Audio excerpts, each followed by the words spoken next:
Hi there, folks. My name is Chad. I am DM Gastro Gamer. Thank you very much for coming to the channel. Tonight we're going to have a fantastic game with some wonderful people in my homebrew world of Harrowfell.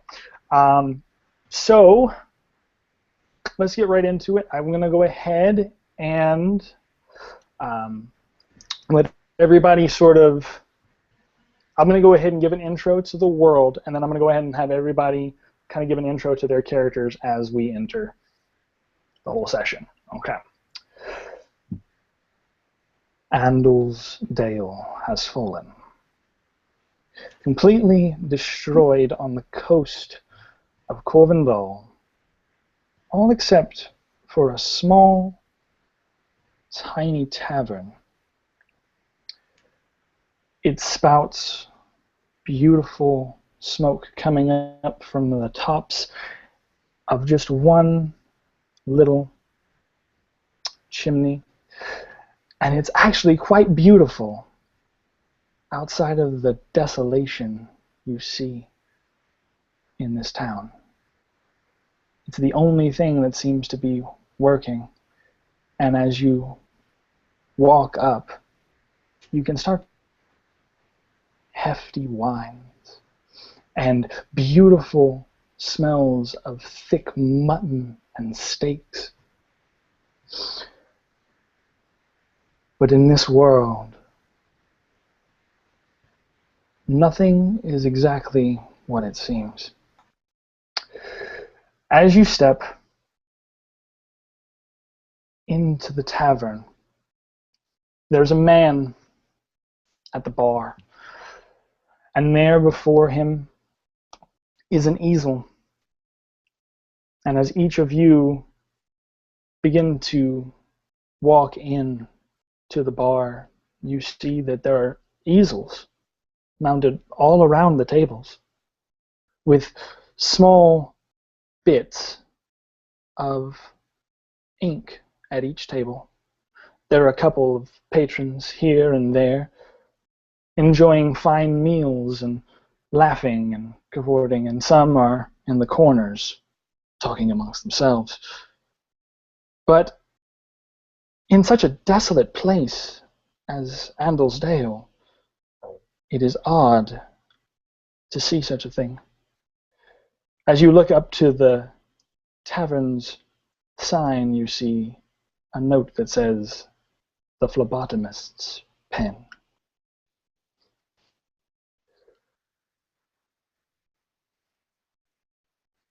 The barkeep looks to the door as the first person arrives. "Come on in, come on in. Take your seat wherever you like. I don't mind people admiring my work after all." And I believe we should just go. We'll start with Amanda. Go ahead. Introduce your character. You're muted. Okay, so my character is Liv. She is a Fey druid. Spending time in the wild, she was able to copy animals and become animals. It was taught to her by a druid clan that she encountered and spent quite some time with. Because of her Fey blood, she found that she had the knack to imitate humans as well. Not to the point that her physical appearance changes, but to the point where she can copy their mannerisms. So Liv right now is portraying Raelia, which is a barmaid. So she goes over to the painter guy and she says, "Would you like any ale today, sir?" What you know of the artist. He's known by many as a name called Gebron Butler. And Mr. Butler looks at you My dear, I ask nothing more of you than to be my muse on this night. Your muse? And what would that entail, sir? In a world such as Harrowfell, where darkness is roaming at every corner, it is nice to know that there is such light at the end of all of your suffering. Now, I don't need anything, but if you could see if any of the other patrons might need something, I will be tending to my easel. And he Very goes good. back to painting. And Raya picks up her tray and walks over to the next table. Who's over there? And before you, you may see a small, live, sort of elven woman. Jayne, please give your introduction. All right, so you see an elven woman. She's actually medium build, and she has brownish hair. It's really dark auburn, and very light eyes. And she's wearing this this cloak to make sure that her arms are covered. And just being here, she has her hood down, and so you can see that. As she has her hands on the table, there's some markings, but you can't quite tell what the drawings might be. And she's just looking around and observing. Just the phlebotomist there, or the artist there, has her interest somewhat. She sees that he's painting something. And considering that she's had to learn to do a little bit of art that we'll find out later, she's looking over and just not too sure yet if she wishes to approach him, but very interested in what it is that he's doing. And if she could see, she would look at the canvas. If you catch eye of pretty much anything else in the room, you notice now maybe what you didn't notice before. Inside, it is absolutely gorgeous. Maybe from the outside, it looked like nothing more than a small, insignificant pub. Inside, it's quite regal, with red tablecloths and white, empty canvases for people to come and be a part of this, participate even. And upon the walls are all of these beautifully done paintings, but they seem to distinctly have that same red ink, which happens to line all of the different tables. And there's something interesting about this entire room. The longer you're in it, the more you're smelling this sort of intense scent of iron. You're not sure if it's coming from the kitchen where they might be making the food. You're not sure if it's coming from the chimneys that are stoking the fires. But there's definitely a scent of iron in the air.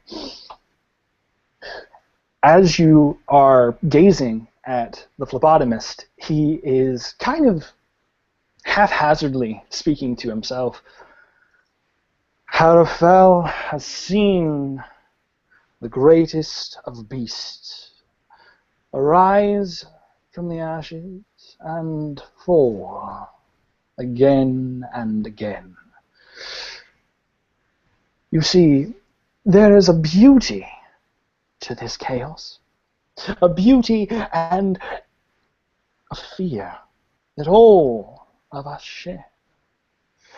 And then he starts to get a little bit more aggressive, and he takes his hand and sticks it down into the pot and pulls it out and starts slashing against it. The tyranny and oppression, the lies and the slander. And it's almost scaring some of the other patrons in the bar. And then he calms down. Sorry, folks. I didn't mean to. It's just, I'm very passionate about my beliefs. Go on. Go on. And he's just staring at this painting, and to your answer, the painting, it seems to be a vision of some sort, of looks like a crow, a massive crow head, but it's blood red, slashed against the white of this beautiful canvas. It's now tarnished with this crow's face just glaring back at him and anyone with an eye shot.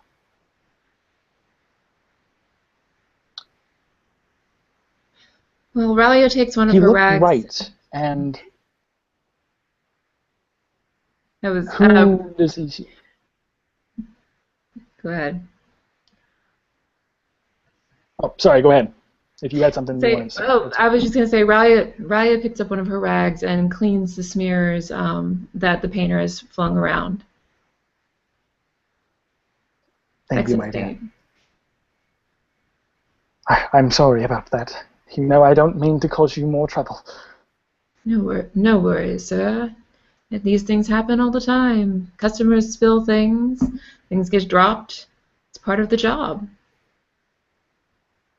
Yes. Yes, it is. And he just seems to be intently staring at this painting at this point. And then he turns to his right, and who does he see at a nearby table?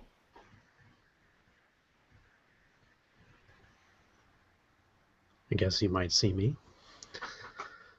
So, so my character is,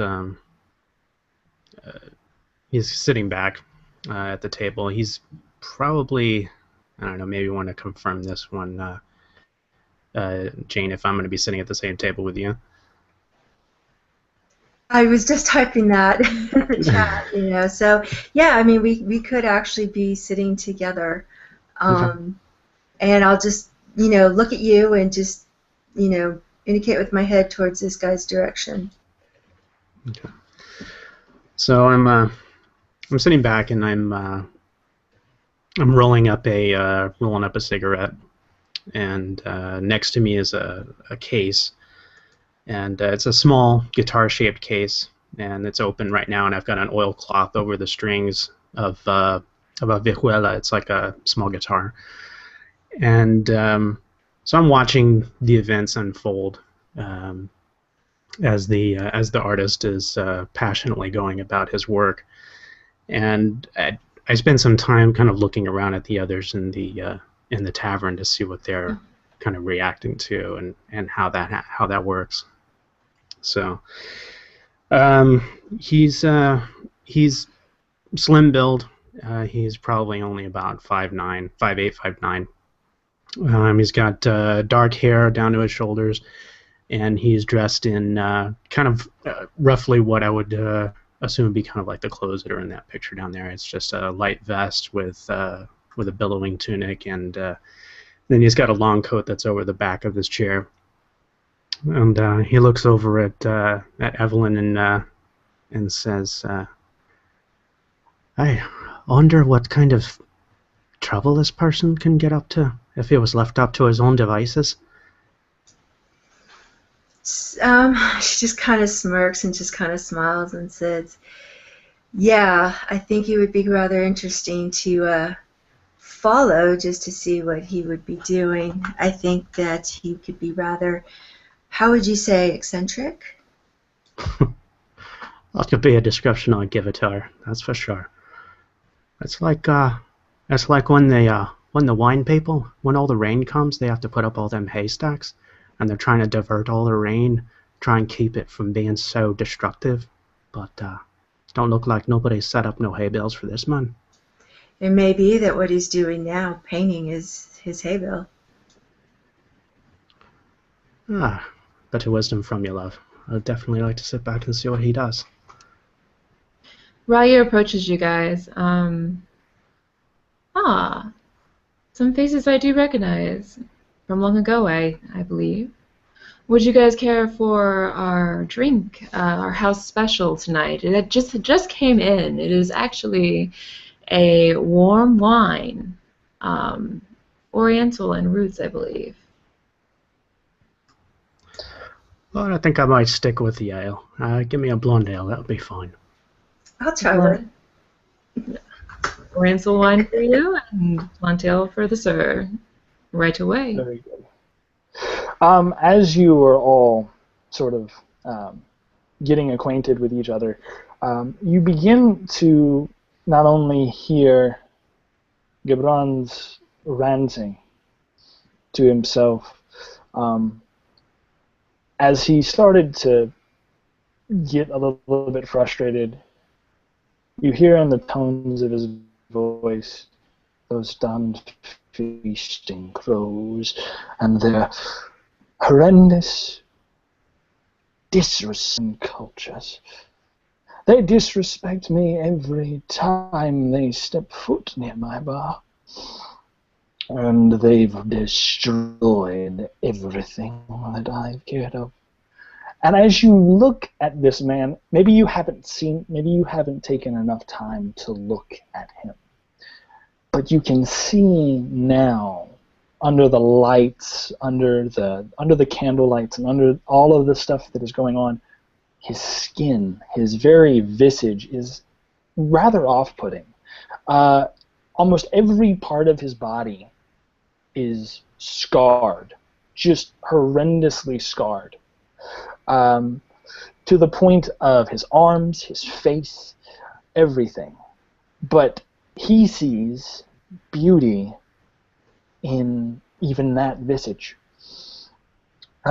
As he looks around the room, he starts saying something about the feasting crows. And he hums that tune in the back of his head that he was told of long ago.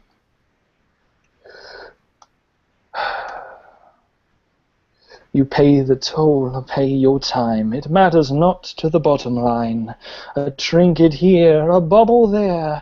It's all the same to the wings of airs. So mind your tongues and lower your eyes. The feasting crows may wish you ties.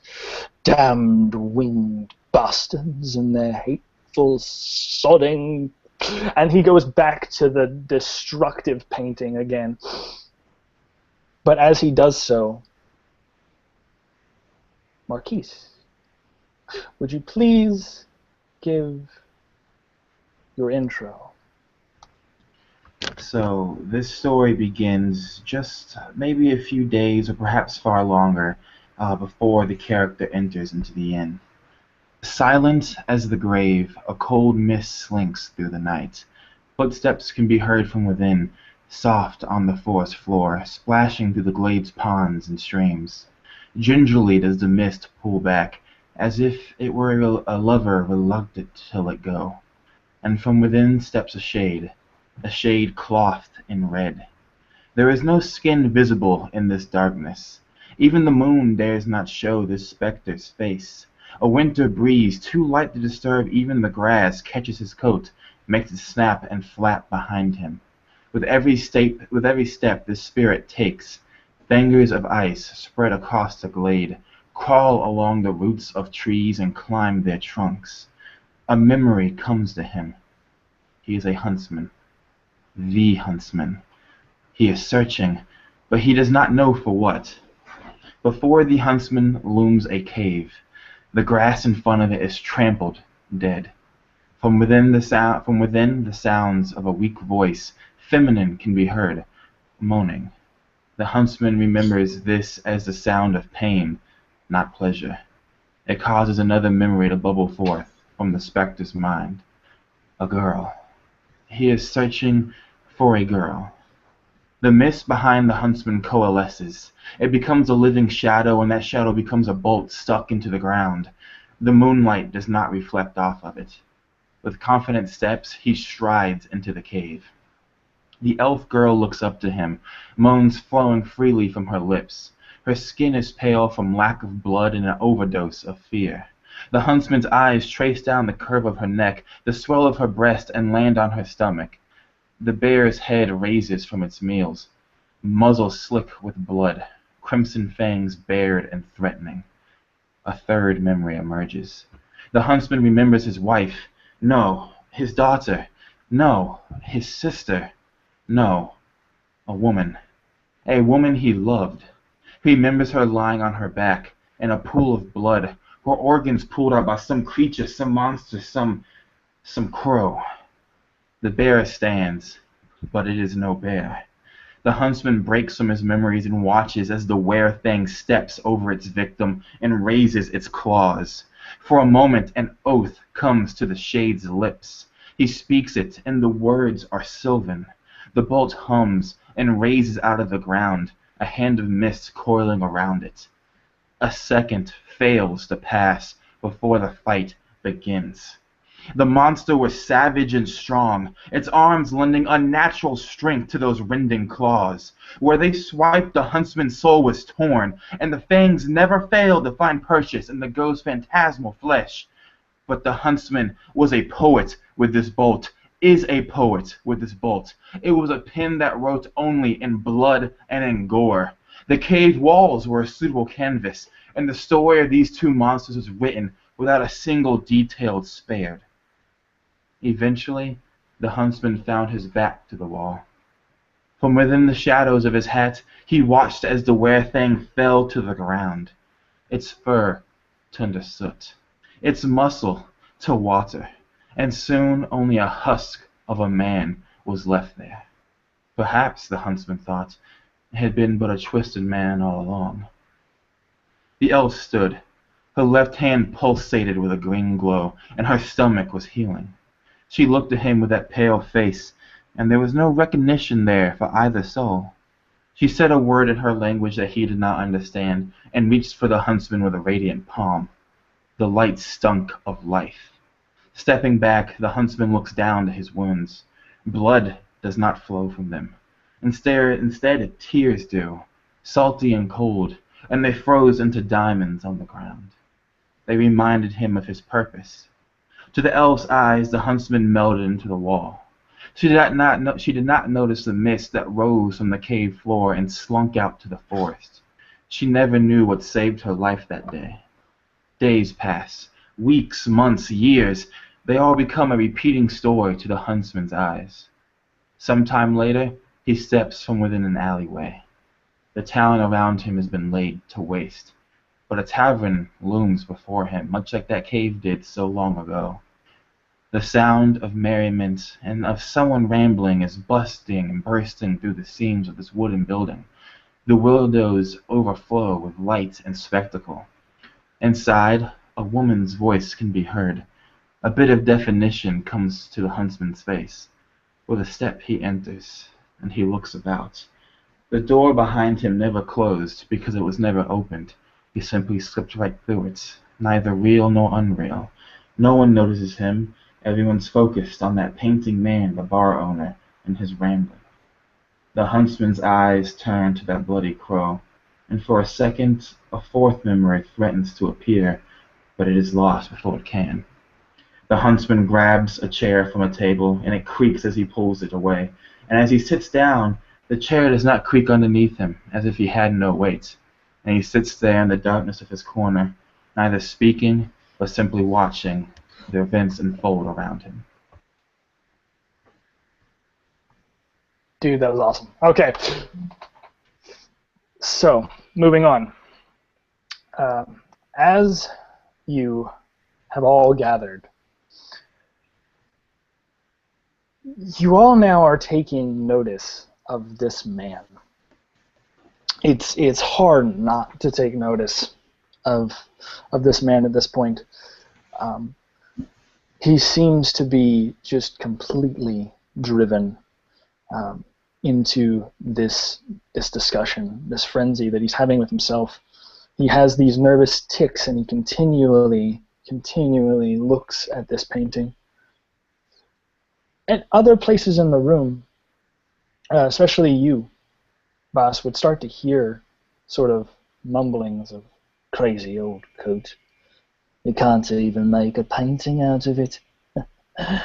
What does he call these? These aren't art. It's chaos, that's what it is. Other people are discussing in whispered tones.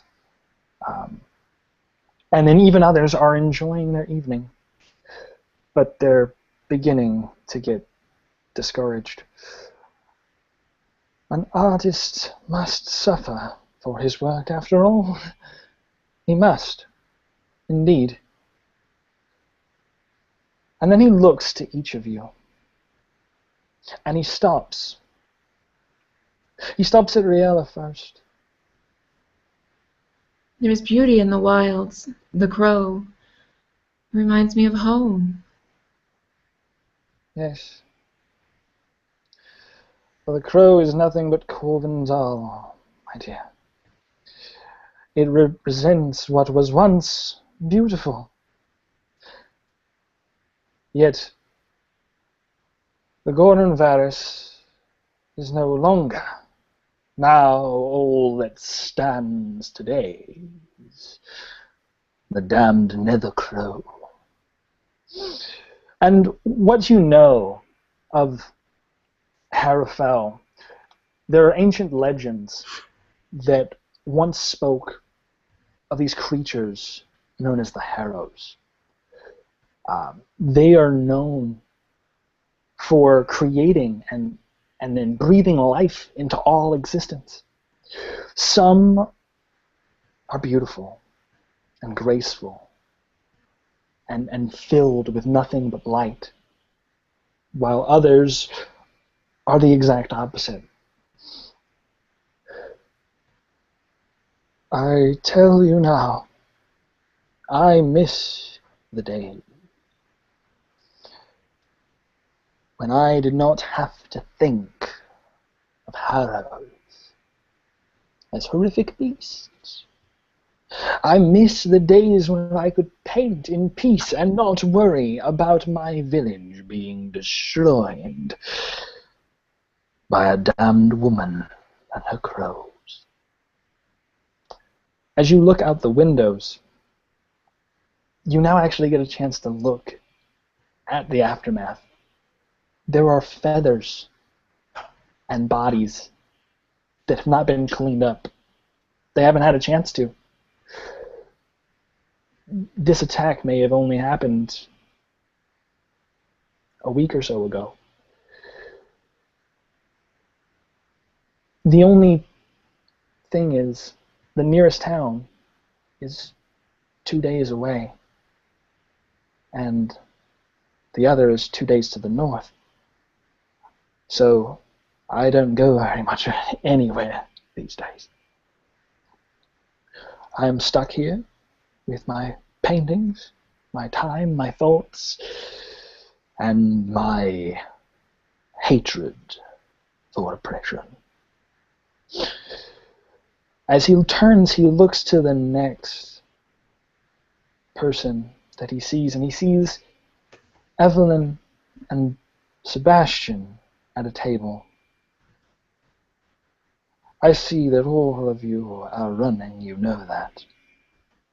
I hope you all know that running from problems is not your best solution. So Evelyn will look at him and said, how do you know we're running from a problem? What if we're running to one? We are all running, my dear, at this point. Whether you're running to or fro, you're always running these days. She'll nod and says, right. So, and then she'll point to his easel and say, sir, that is a wonderful, wonderful drawing there. What I see pictures of all these crows, and apparently they bother you so much. Are you trying to, how would you say, exorcise them from yourself? Exercise. Exercise them, yes. Oh, if I could only do so. My name is Gwlan. It's nice to meet someone who understands the pain you deal with. I am not a cleric.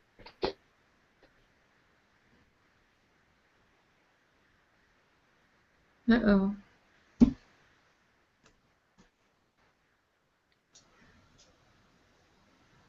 Yeah, it looks like he got stuck. But Oh. I am not a cleric, but I would give anything to have the damned crows eradicated. And you know that when he speaks of crows, you know this. Most all of you know it. It's a group known as the Feasting Crows. They came from the north and down. They came from the north of Corvindal and down south, led by a woman known as the Morrigan. She has begun a raid on towns, cities. The populace is in rather distraught life. And to be quite honest, my dear, painting is the only thing that I can do to not lose myself. You know, I once was a great mage. All I ever wanted to do was to give life, to provide beauty in this world. And then the taxing started. Taxes, the taxes. Over and over they taxed me. They came to my pub, they showed their hands, and they told me over and over, pay the toll, Gwlan. Pay it. Pay it. And I did so, with my own bare hands. But I think you can see that it doesn't do a damned good. They will continue. They always do. They always come in murders. So these crows, Gabron, you're saying that they're the ones that are taxing you? Oh, they're taxing everyone. It's not entirely just me.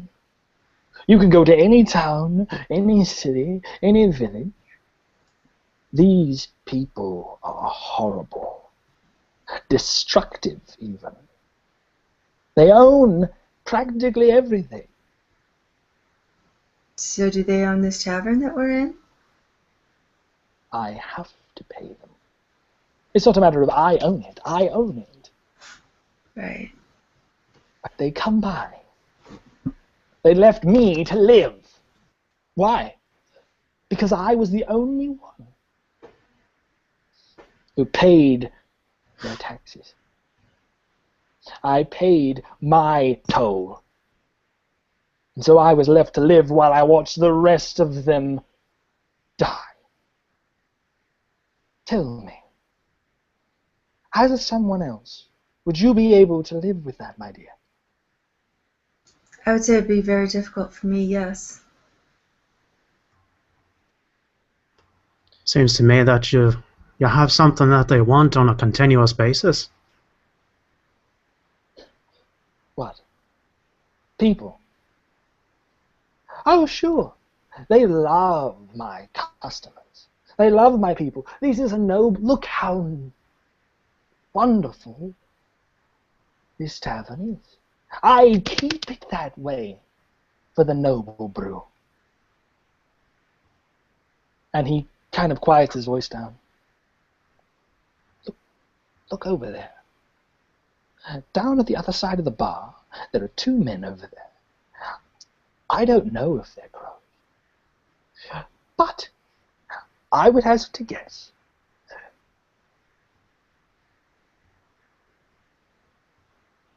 that about half of those, and he gets sort of paranoid, as if he's not sure who to trust. I paint because it's easier than trusting reality. You see? And what's that reality? Outside of these doors rooms nothing but chaos. Nothing but destruction. At least here, I can be surrounded by good people, good drink, good food, and art. Beauty where there is death. And as he says this, you hear a knock arrive at the door. Well, could you please get that for me? Yes, sir. Right away, sir. Relia puts down her tray of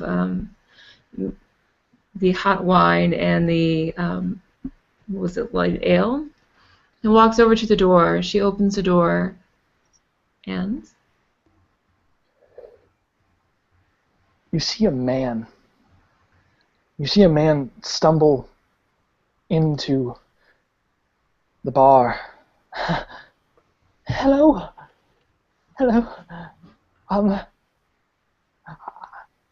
Gwlan, I don't mean to intrude, but... Carl. Good. What happened to you? They came 2 nights ago. Down to Tumlin. They came, and I don't know what we can do. I only managed to grab a couple of people. Come, sir, sit down. Warm yourself by the fire. And Aurelia beckons him in and closes the door. Okay. As you see this happening, what are all of you guys doing?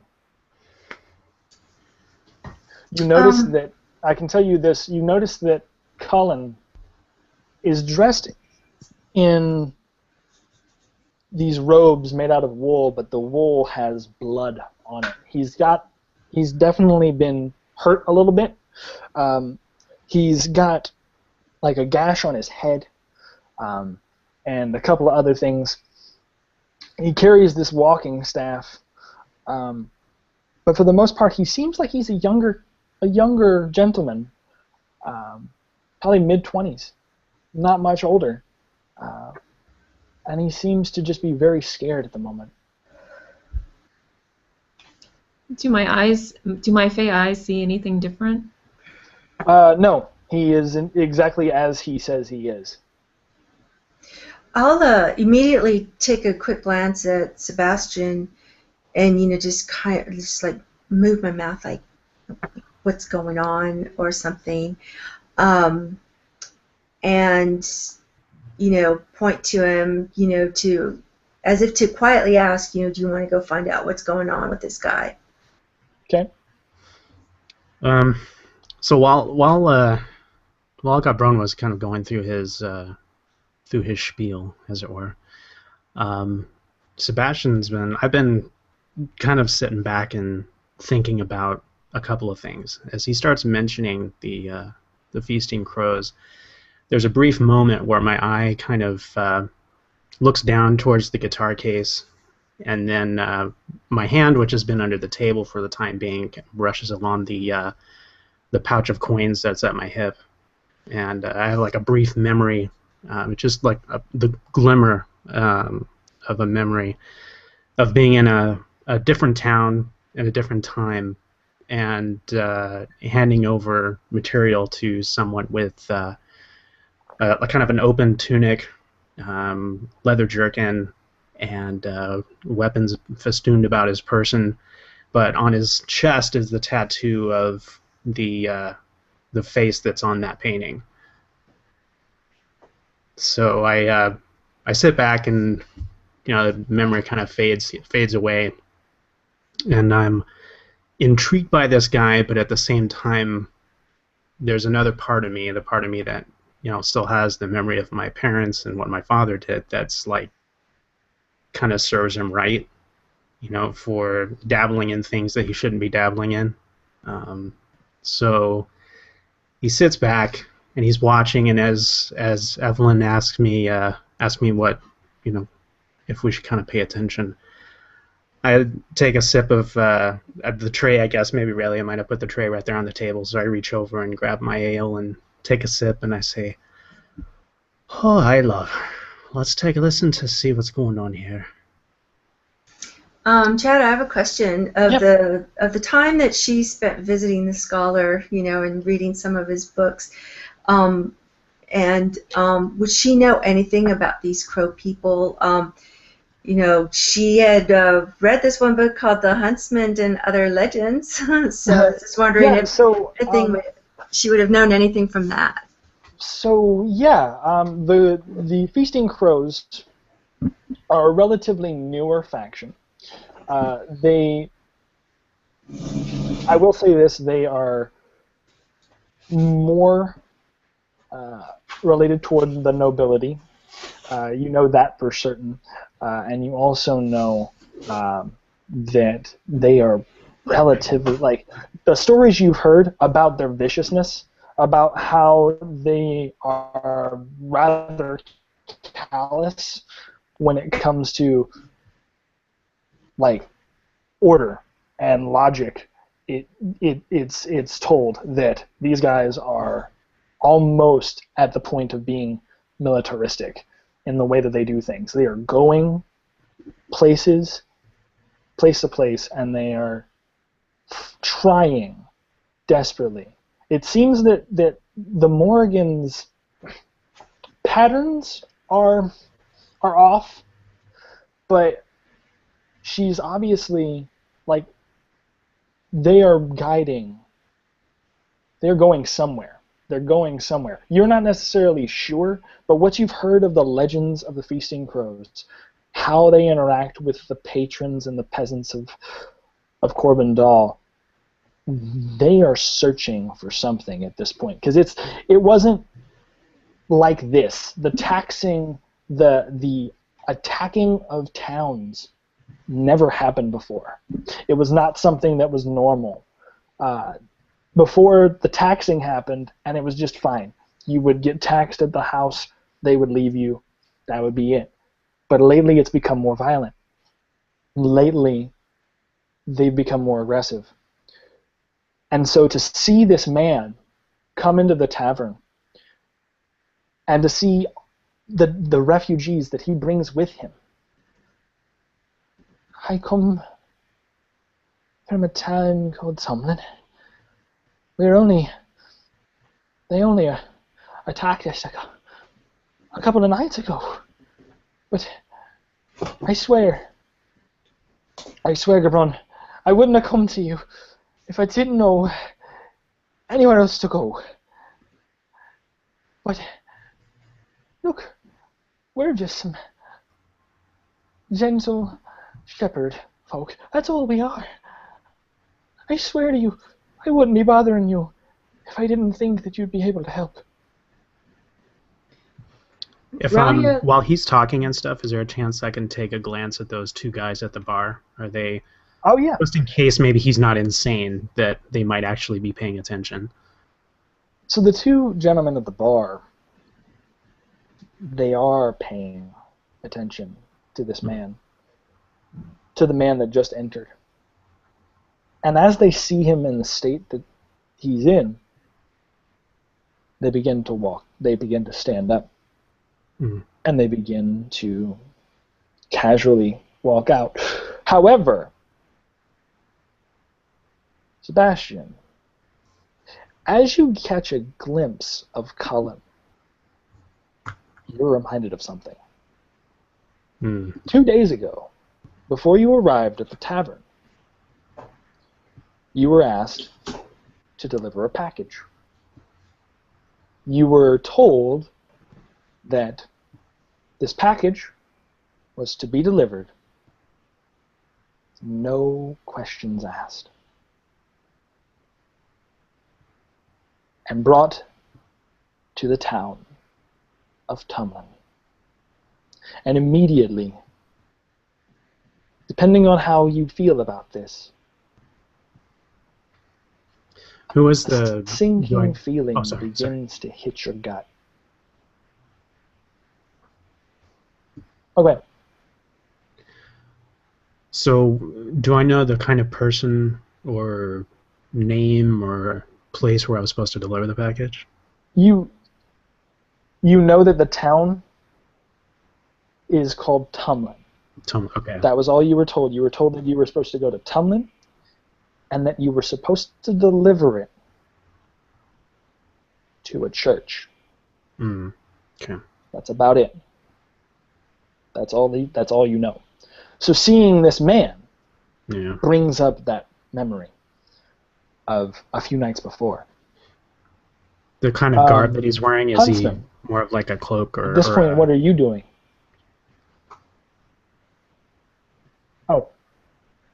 Oh no, so what he's wearing, he's got some bandages on his head.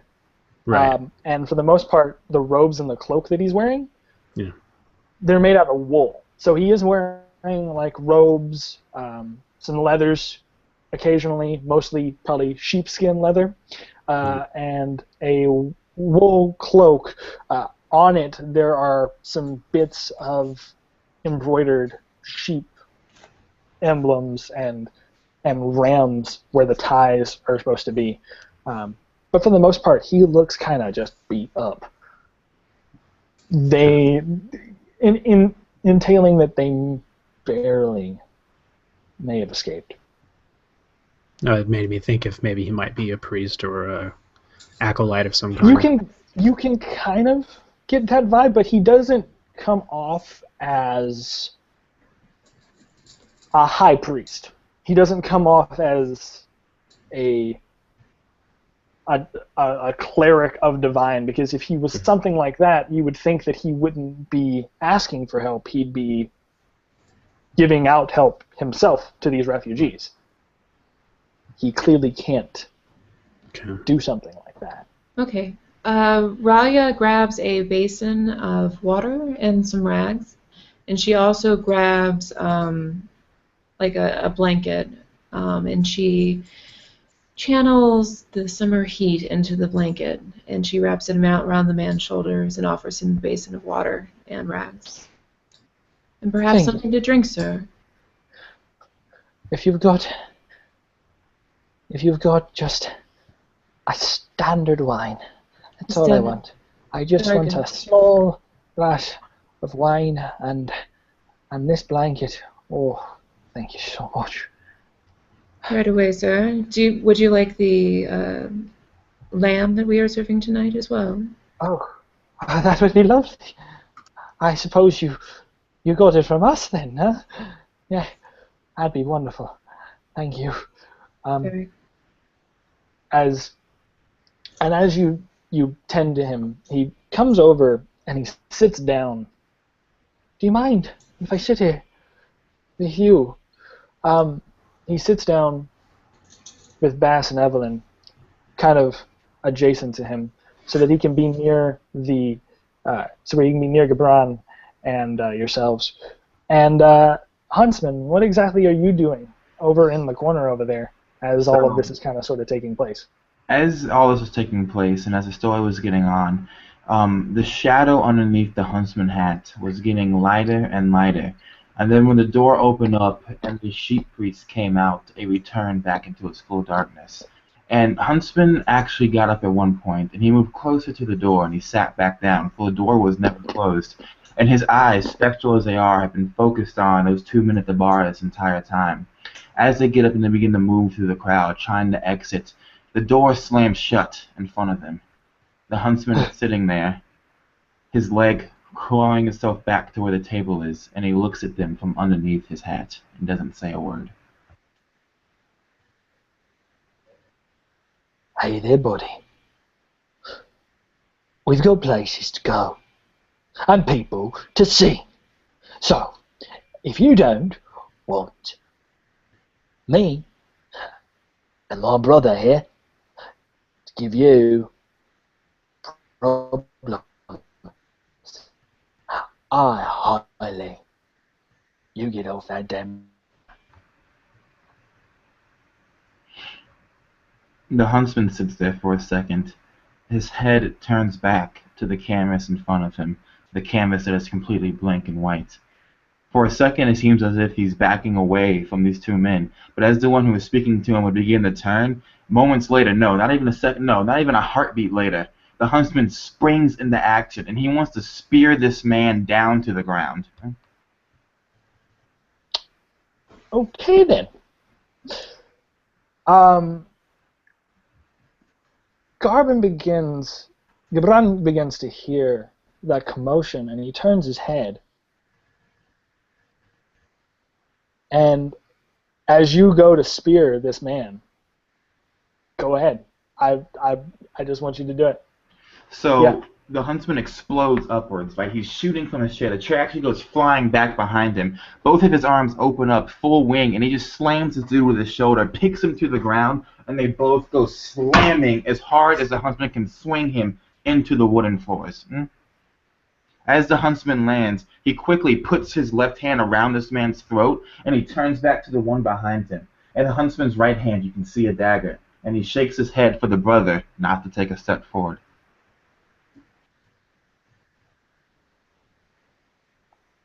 Gabran pauses from painting. He looks over at the commotion. This is supposed to be a place of beauty. Can I not have ruffians making more chaos in here? The huntsman's head turns over to Gabran, and for the first time he speaks, and the words are low as a whisper. You have to strain to hear them, and he says, "It is your fault this has happened." And with the dagger he indicates out the window. Crows feast on Karen. They feast on dead. You live in a grave. You want peace. And he stands up and he lets the man go underneath him.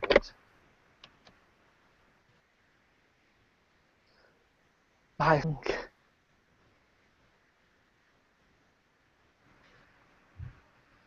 2 days away, there is a town. That town has been attacked and it is dying. You sit here in your tomb, painting your pictures, painting the crows. You let these people die, you let them join you here. And he points to the sheep man when he says that. And then he points back to the man below him. And you claim to be a great mage. And then you let this trash walk in and do what they will, walk out, to tell whoever they tell the story of what they saw in here. To bring more death to these people. You're disgusting. I walked in here because I thought I heard something. But apparently all I heard was the ramblings of a dead man, and I've heard enough of those. you think... Are those crows? Are they crows? Answer me. And the huntsman looks down at them. And he kind of shrugs his shoulders for a second, and he says, "Crows? Not sure. That's for them to answer, not for me." And hands near their faces. The one that you flung into the wall is holding his head. Ugh. Yeah. We were supposed to watch. It's all we were supposed to do. Jesus. Hold it. I don't want to die. Please. And Gabran, at this point, now steps off of his stage. For you see that now he was actually on a stage where he was standing and painting, and he steps down from this, and he strides over to the huntsman. I hate it when an artist's suffering is not observed. Do what you will with these two, but do not hurt the refugees. I will take care of them. And if you will, I'd like for you to listen to that man. It seems that they were interested in whatever he had to say. But I will turn a blind eye to what you are about to do. For trust me, if I had energy in my veins to do more than any art, I would have done it already. And he turns back away from you. Marquis, can he put a hand on your shoulder? Yes, he can. And okay, so he puts a hand on his shoulder and pats it. I walk back to my easel. You got to go ahead and just do what you got to do. Take him out back though, because I don't want to have anybody be disturbed by what you're about to mess these dudes up. So the huntsman, almost for a second, looks like he's going to gut this crow before him right there, but he takes his dagger and he slides it back in. He turns to the other one, the brother, and he snaps his fingers and indicates for him to go sit down by the sheep priest. Yes, right. And he stands up, and he goes and he sits next to the priest, and he holds himself really close. Don't look at me, you piece of garbage. We was only informants. It's all we was. And he just sort of sits quietly, waiting to listen to the priest. And as for the other one, the huntsman looks down to him. For a moment, there's a pause. There's a stillness in the bar. The patrons who were calling the man Gwlan crazy earlier, all very silent, as it turns out he wasn't nearly as crazy as they thought. And again, the huntsman snaps, and he indicates for this man to go sit on the other side of the priest. And when he does so, the huntsman then pulls up a chair and sits back in this dark corner and watches from afar. The other man does so, reluctantly as he would, and he just keeps his head staring down at his knees, just listening. All right, so my name is Colin. Gwlan, I need help. And what are you wanting my help with? What exactly do you think that I can do? What? The raiding party, it came a couple of nights ago. And I don't know what Tomlin looks like now. But I know that if I don't go back, they'll get what I was looking for. They'll get it. And then I don't know what'll happen. What are you talking about? The fleece. Sorry. And at a moment, Gwlan stops. And for those of you who have any knowledge, please roll me a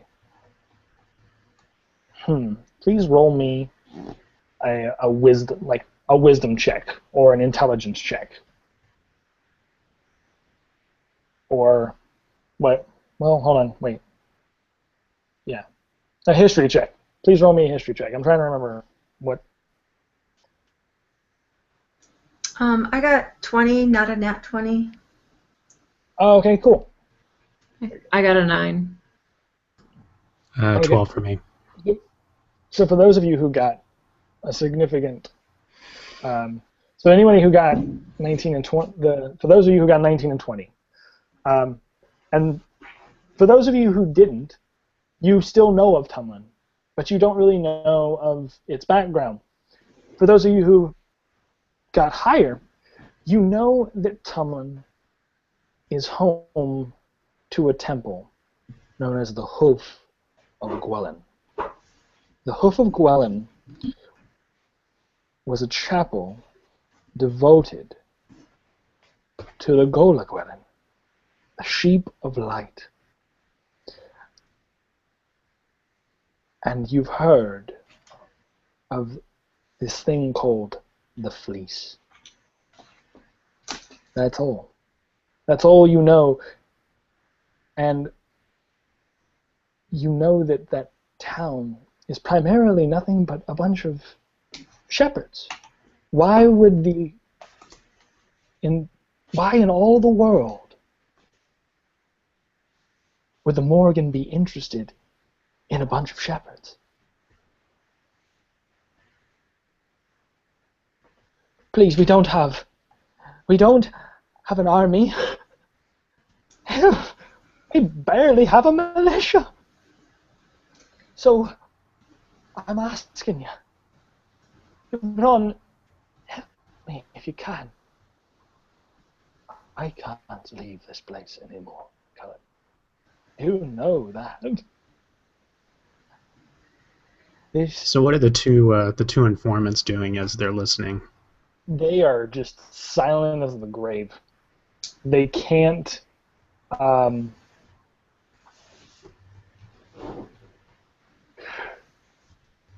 They can't even look up or say anything, because they know that if they do, the huntsman or one of you may kill them. And even if you don't, if they walk outside that door and they don't report back the good news, then they're dead anyways. So at this point, they're kind of at a stalemate. And they kind of just sit there and dead silence. Raya is carrying a tray of drinks, and she is passing the painter right now. And as she passes the painter, she gazes upon the raven or the crow on the portrait. Her hand begins to tremble, and her eyes begin to close in pain, and she starts to hear the sound of crowing in her head. And she's, "Oh, my God, no!" And the tray clatters to the floor and shatters, and there's just wine spills everywhere. And she drops to the floor for a second to try to compose herself. Are you quite all right, my dear? I think so. It's just the crows, they're here too. I mean, they're here, but they're here. And So I'll like get up from the table and head over to her side. And, Yeah, help her up. I would too. I would actually rush over to her, crouch right next to her, just to see that she's all right. What you got going on here, love? What's got you vexed so? I don't know. Every so often I just get this crowing sound in my head, and it doesn't stop. It just caws and caws, and I don't know. But it's fading now. It's fading. Thank you for your kindness and concern. I'll just go about cleaning this mess up. So I'll actually like lean down and help her pick up some of the mess and get it onto the tray. And I'll lean in close to her and I'll say, What's really bugging you? Is there anything else going on here that you're seeing? No, just the crows in my head. And sometimes this arm, I don't know, it hurts. She looks at this bracer that's on her arm. It was a gift from the Fae. And every so often it burns. But I think it's trying to ward off the crowing. Well, I guess if it's something that's going to keep you safe, then that's a good trinket to have. And you'll see I'm actually kind of leery of it. I'm staying away from it as much as I can, but I'll like even go to the point of going to your other side to help you up to your feet and get the tray into your hands again. And that's kind of been his MO since he met you. Like when you started learning some of the things that you could do, he was just like, I'll stay your friend, but I don't need to know about that part. But yeah, sure, you're okay. You don't need to have a seat. You could always join us at the table, I'm sure. I'm sure the painter fine. won't mind. She looks over towards the painter. Would it be fine if I sat with these people for a little while? If anything, I would ask you to take a break. Please, go on. Sit down. I'll take care of these people. Thank you, sir. She goes and sits down with you guys. So Baccarat Wow. actually will kind of like nonchalantly take the tray from your hands. You know, just here, let me take that from you, love. Let me go put it down. So I go over to the bar, and I'll actually like lean over and grab another stein and fill it up with some ale. And I'll take a second stein, fill that up, and then I'll grab a drink of Raelia's choice. I don't know what it is that you normally drink, but he'll pick that up as well, and bring it back to the table. Here you go. Have a drink there, love. Take a load off, all right? And then he takes the 2 ales and he puts them in front of the informants and says, "Drink up, boys. It looks like this might be your last." Did you hear that? Did you hear that, Rollick? He wants to give us a drink. So like I sit down at the table and I say, you know, or there could be options, you know. There's ways to see beyond this evening and actually, oh, I don't know, possibly have a life worth living. Cullen stops everyone and says, "Look, I can take you into the village. Just trust me. If you can." And he sees the huntsman in the back. That man there. Oh, he can do that to these men. And then, if I could have him, and maybe. And he sees the table that's closest and sees that you guys are being so. And you three. You. If. Please. Look, I know I'm asking a lot, but. Our town can't go on. If that temple dies, if that temple is burned to the ground, and Jasper Blackmire gets hold of that item, I don't know if my people can take it. And so as he's saying this, I'll turn to Sebastian, because after he had helped me get out of my situation, she's I'm sure she's probably just hanging out with him, trying to do whatever odd jobs that she could also get for money. And knowing what she knows, she'll turn to Sebastian. The temple, the package that you're supposed to take. This is where we need to go. We can take this and we can help them.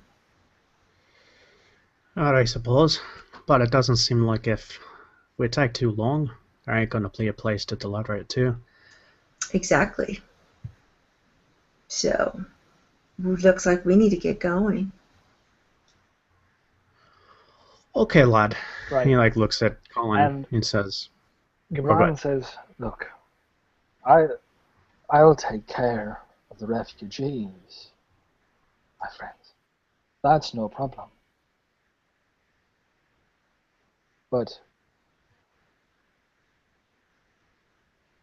you go on and deal with this man's problem. He'll go with you and everything should be fine. But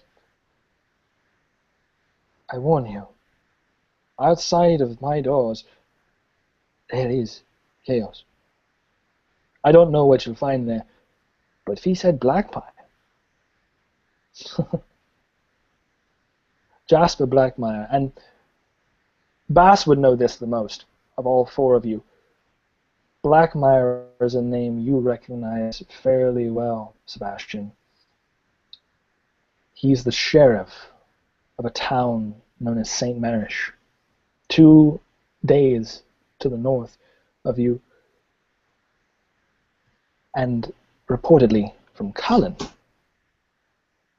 he brings a horde upon the town of Tumblin. Well, it seems that seems my good friend the sheriff is stepping up in the world.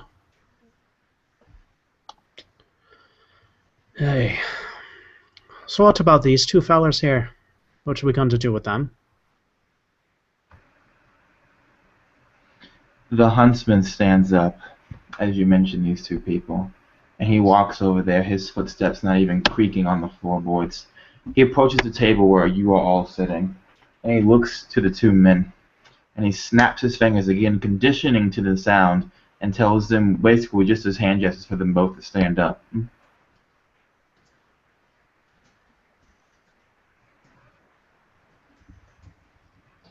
Do they do so? They do. Indeed, they do. They stand nervously, looking at you, and what do they see? What do they Again, feel? they only see the darkness underneath the hat. They can't make out any of these man's features, and they feel this chill slowly creeping up the back of the neck, raising each hair one by one. And the huntsman, with his right hand, he taps the table, and he whispers the word, "Steel." But it's here. Steel? Weapons, dagger, arrow, sword, anything you have, put it here. I'll get into it, lads. And you see, like, out of a movie, almost like they had trench coats full of stuff. They start to pull out daggers and little grenades and things, and all of these things have notation of a red crow etched in the sides of all of their devices. And then some even have a symbol that Sebastian's fairly familiar with, a badger of sorts.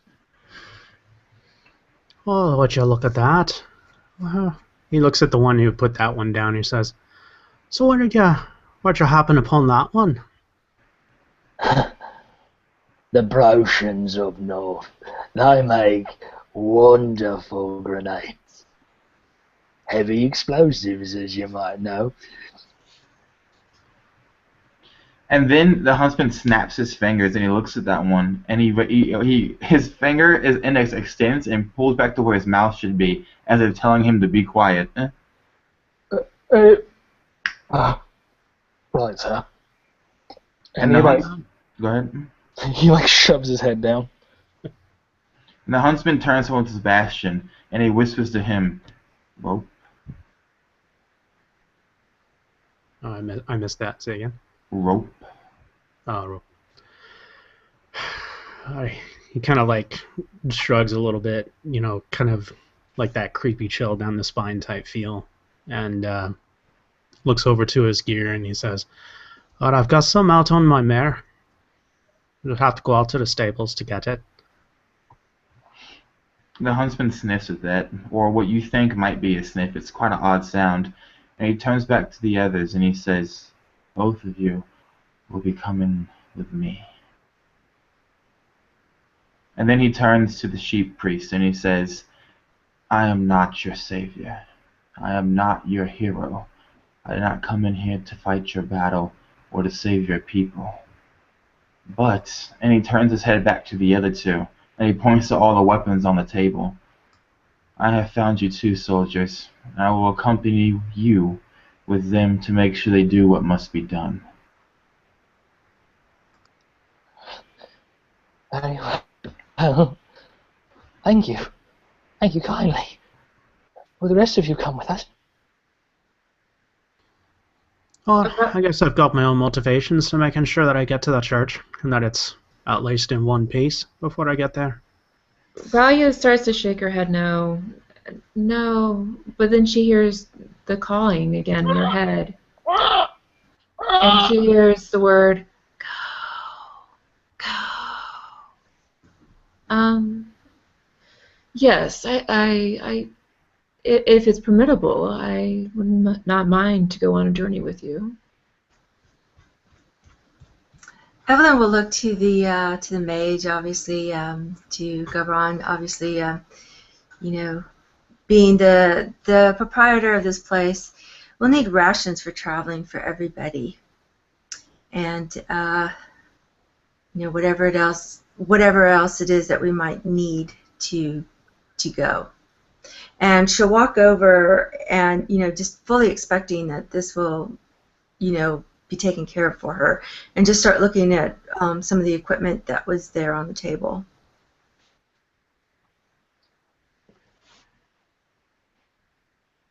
As you're looking through their equipment, Helen, the huntsman steps away from the group and he looks to Gabron and he walks over to where the stage is and he beckons for Gabron to follow him. Does He does Gabron so. do that? Right. And the huntsman walks over to the easel where Gabron was painting and he turns to face it, and he beckons for Gabron to come and approach it as well. And as Gabron does so, for the first time, the shadow is gone from the huntsman's face. And what he sees I will not describe, but I imagined it would be enough to make Gabron's face even go pale, even with all the atrocity he's seen. And the huntsman puts his hand onto the canvas, and he puts it right over the crow's face. And he says, in a voice so low that no one but Gabron will hear him, "Where can I find this?"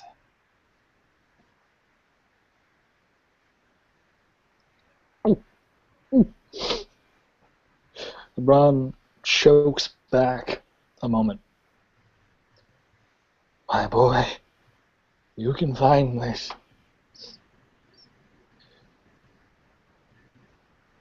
In St. Marish. But I assure you, getting to that city will be harder than you think. Do not go where the crows can see you. Do you understand me? The huntsman stands. Why? The shadow returns. As the man says why, the huntsman grabs him by his collar and shakes him strongly once. And he says to him, "Because unlike you, I am not dead." And he turns and he lets the man go. And he actually rips the painting from the canvas. And he quickly folds it up and he slides it back into his coat. And he looks at the people who are going through the weapons and who are preparing to leave. And he quickly hops off the stage. And he looks at Sebastian and he says again, his voice returned to normal, "The rope." All right, lad. No problem. Just go easy here. Just go easy. So he'll close the case for his Gwlan, and he'll slip it over his back and stand up and grab his belt buckle and put that on, or his belt and put that on, and where his rapier and daggers are. And he looks down at the weapons on the table, and his eyes settle on the symbol of the badger, and he thinks about the the manner in which he had left St. Marish, and he smiles down at it. All right, let's go get the rope. Take care of these lads. Maybe on the way, if we're going to be bringing them along. He looks at the two of them. Maybe they may be open to answering some questions. We never know. That might actually extend their lives a bit.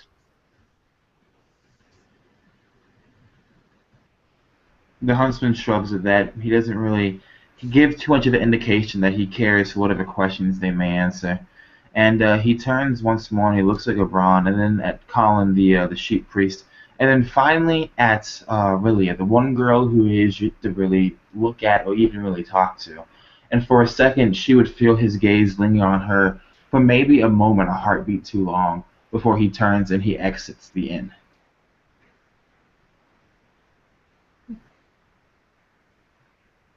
Very nice. So you all gather your things. You leave Gabron to deal with all of the refugees, and you follow Cullen, taking the two bound thugs with you. Oh, sorry. Go ahead. No, I just wanted to say that Evelyn, as she's looking at stuff and, everybody starts to leave out, she'd like to try and snag one of the grenades or, without anybody looking. She doesn't necessarily want anybody to know that she's grabbing one. Certainly. Then, shoot.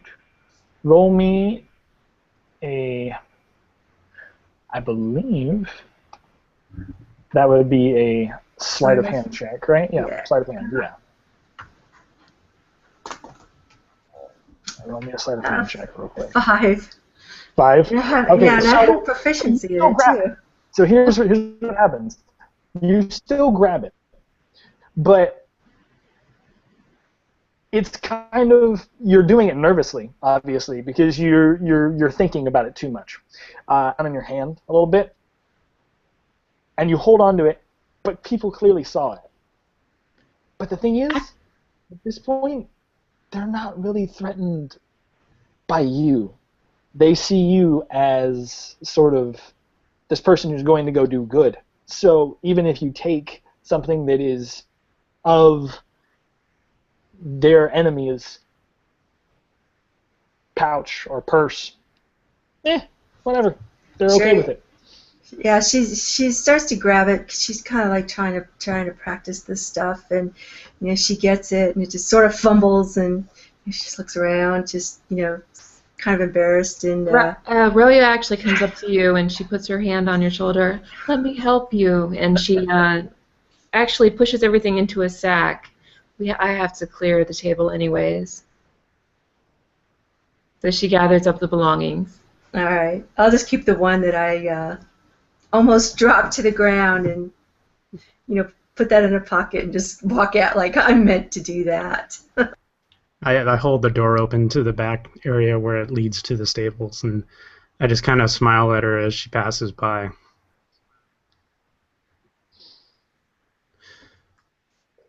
Okay. So as you all begin on your journey, it takes a couple of days, but you finally arrive in Tumlin. This once beautiful shepherd's village with pastures that used to arc in small greened tufts. Hold on, I'll even do something real quick.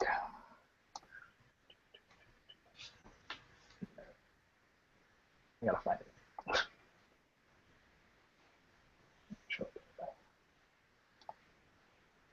You see that this farming village is pretty much decimated. Everything in this town is pretty much gone. The village, the buildings are still standing, but they're smoldering. The only thing that you see in the background is nothing but desolation across the valley. The only thing that's left is this. It's a chapel of the Hoof of Gwlan. It's nothing more than a small square box, a square little building. And across the fields and the houses and the plains, you see nothing but fires and crow's feathers, giant crow's feathers, as if the last few days something massive had been here, along with a slew of hoof prints and what looked like possibly wolf prints.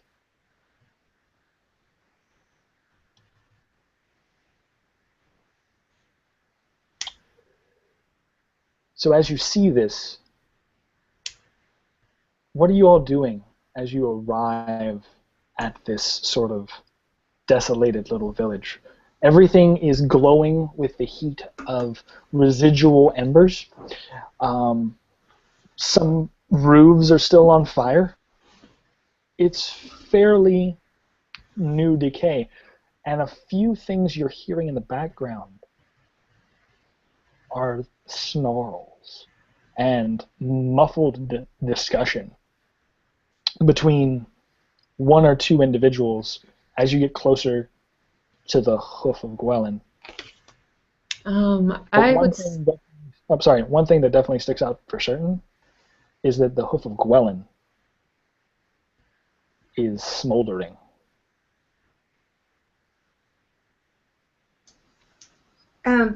So as we walk upon, the scene and we see the temple and that it's smoldering, and Evelyn will look around, and as she sees the wolf prints, she'll just put her hand, in her shirt, just like this, and just massage her chest, and just it sort of absent-mindedly.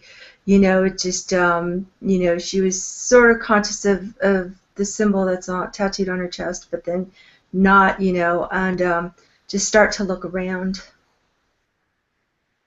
I would like to do a perception check to see if I can hear what the direction of what is talking and what they are saying. Can you hear me? Oh no. Oh, yeah. I was going to ask real quick, did you guys want to take a break before we begin the chapel? Yeah, cool? Yeah, this is a good breaking point. Yeah, that's perfectly fine. Then, now that Strider's joined us. All right. So we're going to take a really quick break, kind of, roughly. I mean, I'm going to take a little bit of a break. You guys take a bit of a break. We'll come back here, and then we'll continue going into the temple and going forward. Okay. So what do you want to do, like maybe 10 minutes or 5? I'm doing like 5-10 minutes. Okay. Roughly. Okay. Okay, perfect. You got Thanks. it.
All right, so I'm back.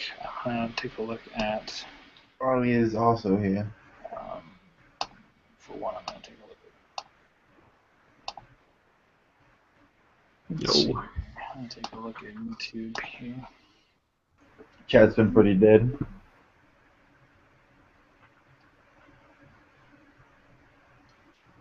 Comments in there. Got it. Oh yeah, is there a game chat that's there? Mm.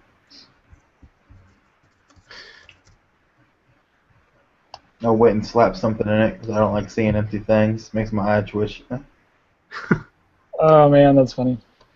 I took a look at the comments and it's like, you've got a bunch of comments in there right now. Mm-mm. Yeah, dude. So, so how's everybody? Before we get going on the rest of this, for those of you who are here, how are things going so far? I want to make sure that like I'm not killing it in terms of. No, like, I think everything that you're doing so far is really good. I mean, the characterizations on the NPCs and stuff makes them separate. You've had to kind of balance a few of them. I like Gabron very much. Yeah, no, dude, like he's interesting.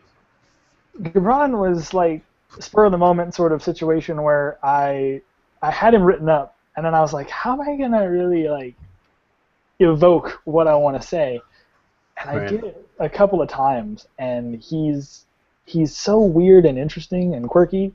It was like, yeah, no, I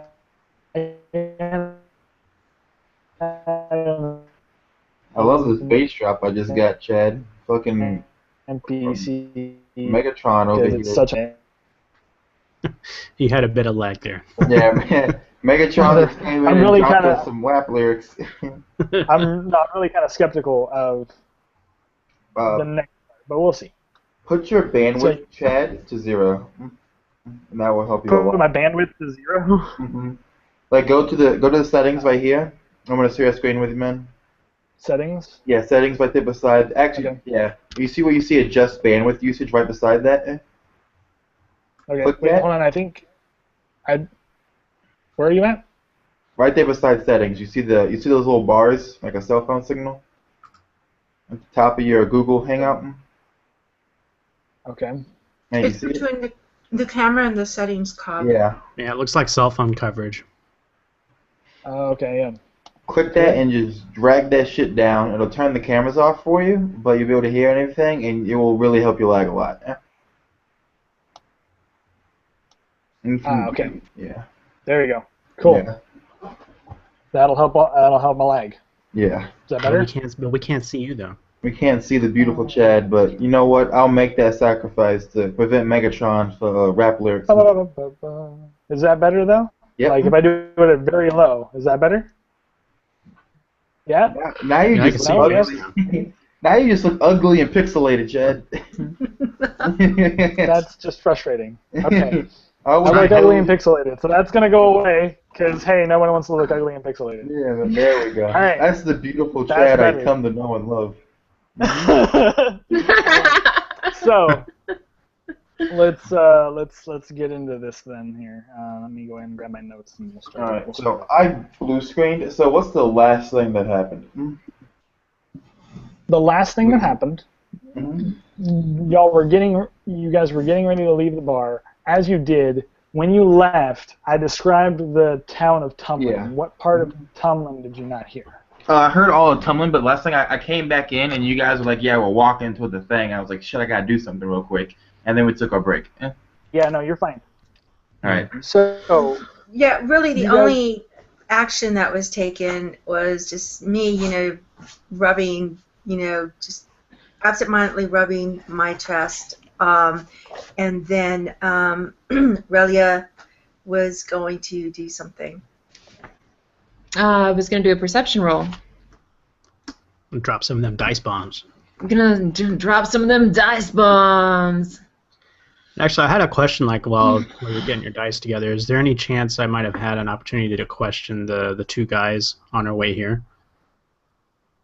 Oh yeah, sure. that right? I'll go ahead and say that yes, indeed you could, in fact, do so. One thing that Cullen definitely tells you as you are walking up is that reportedly a bomb was detonated in the Hoof, but outside of that, he doesn't know much more. He just knows that when that bomb went off, he grabbed as many refugees as he could in the town and fled. Like a sheep with his tail tucked between his legs, he fled from the village. Okay. And And then, then the surrounding area here is like maybe it's like flat plains. It seems like. I mean, is there any for the most trees or part, anything left? yeah. So for the most part, you have a couple of hilly valley, like a couple of hills, and pasture areas for the sheep to kind of nestle in. You have a few houses and a few homes, also a tailor shop and a couple of other things, and then there are tree lots around the outside of.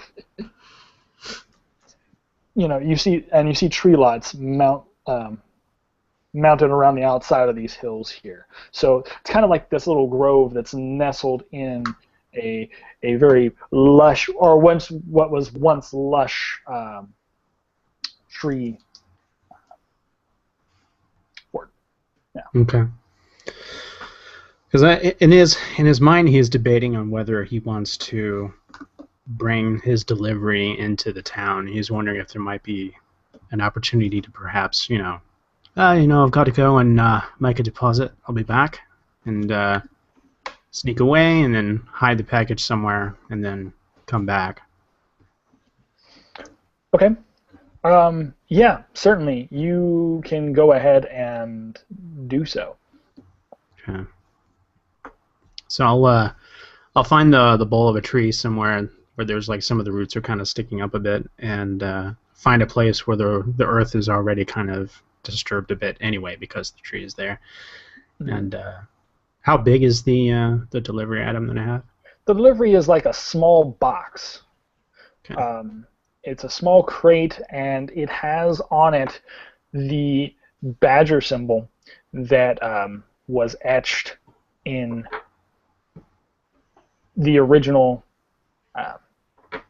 Like all of your packages that you carry are typically etched with this symbol, and you know that symbol to be the Broshan brothers of the North. Mm-hmm. They are the pretty much ammunitions experts. They are They pose as a brewery, but they sell gunpowder, ammunition, etc.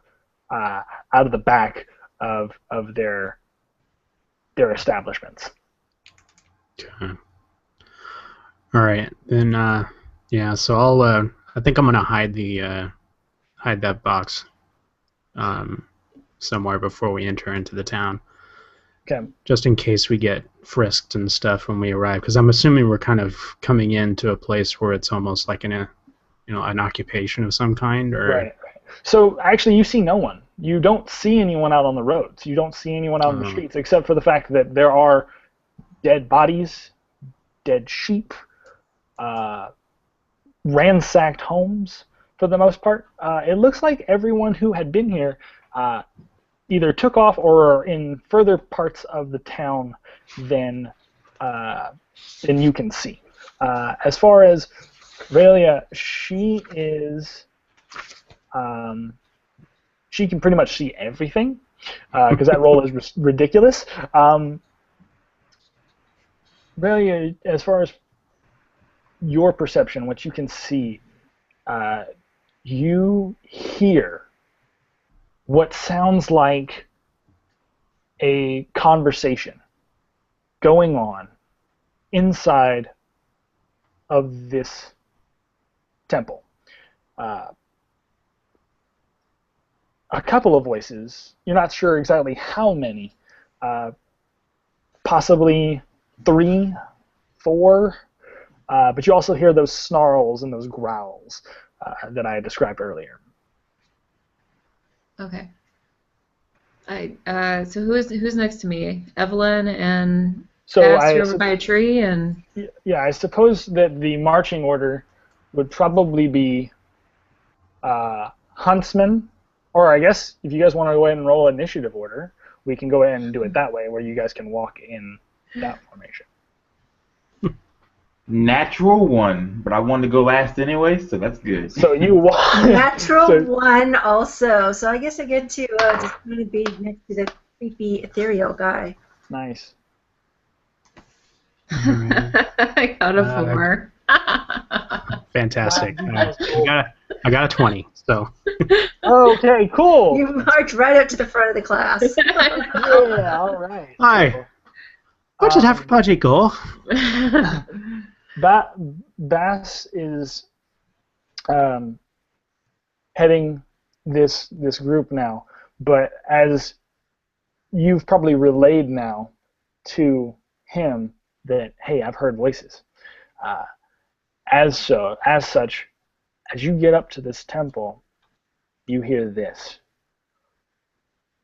Hey, what are you doing, you little sodding piece of garbage? Don't you remember what Blackmire said? Course I remember what he said. Of course I do. But I can't get the door open for the love of me. When it's 'cause you're stupid, that's what it is. And you hear a snarl come from what sounds like a wolf.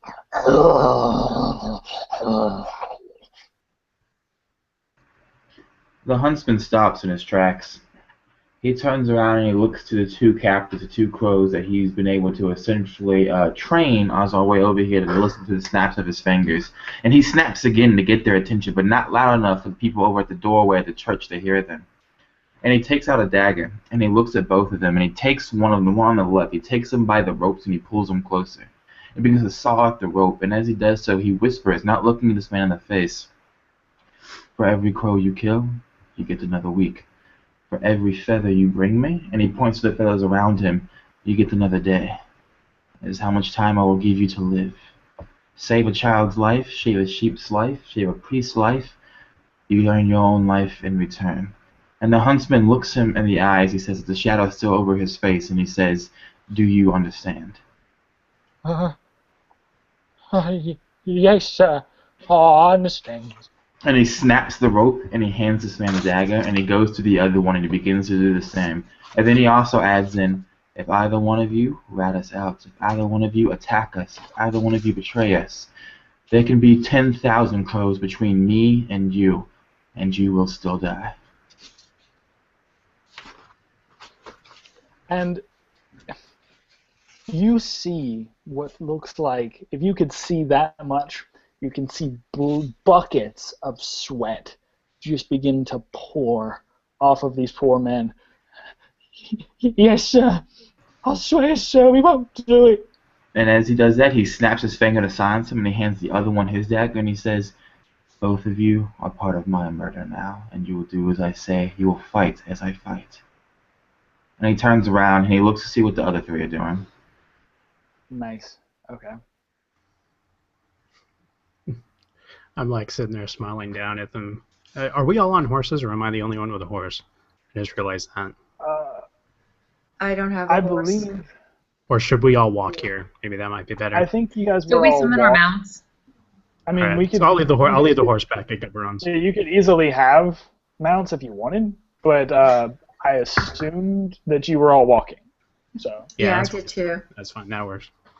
So I'm like watching as he's dealing with those two captives, and I like lean over to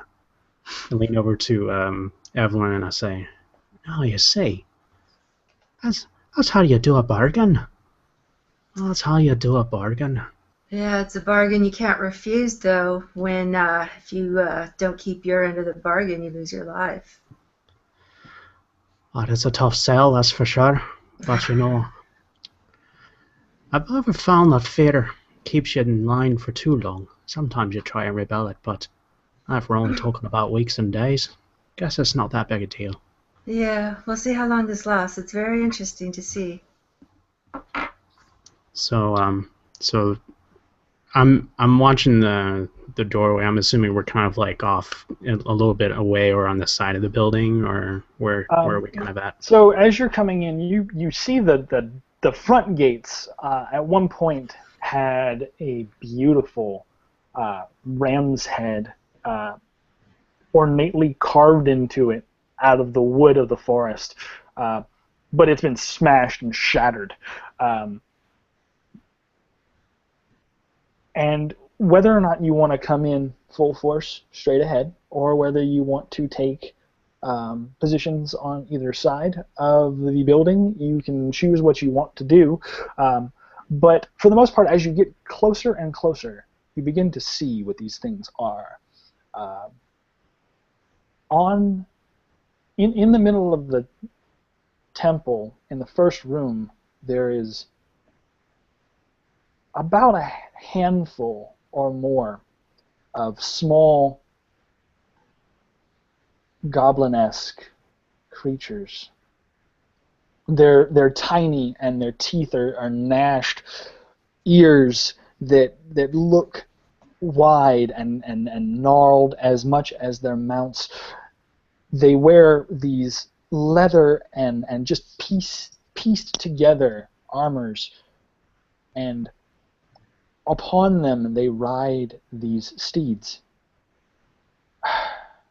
These steeds are vicious. They are malnourished wolves and foxes, and they look as though they have mange and disgusting polyps and foam at the mouth, and yet they're riding it. And in fact, one of the goblins that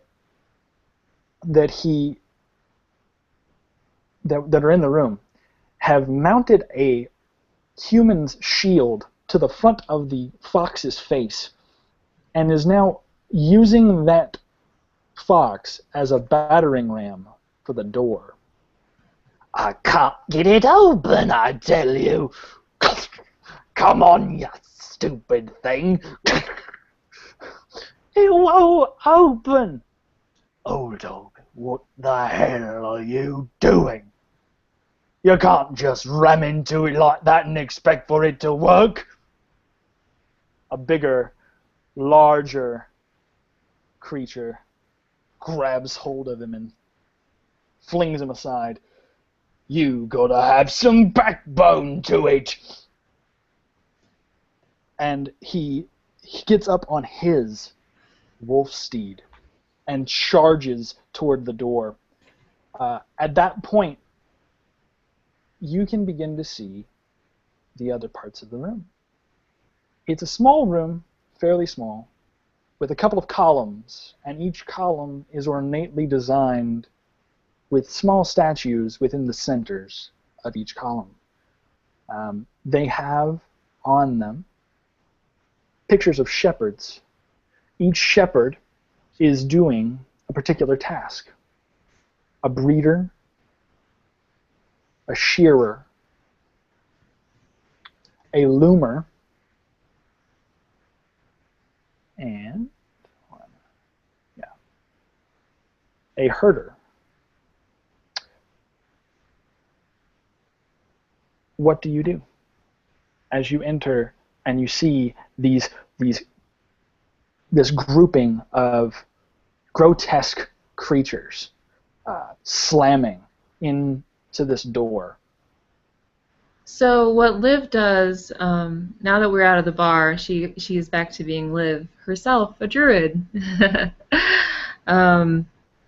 She puts her hands on the ground and says, "The earth has suffered enough."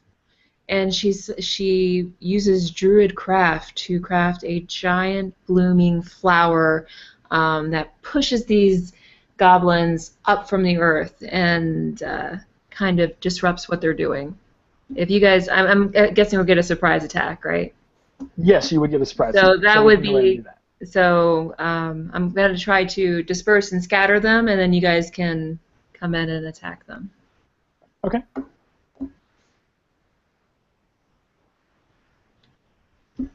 So that's what I do.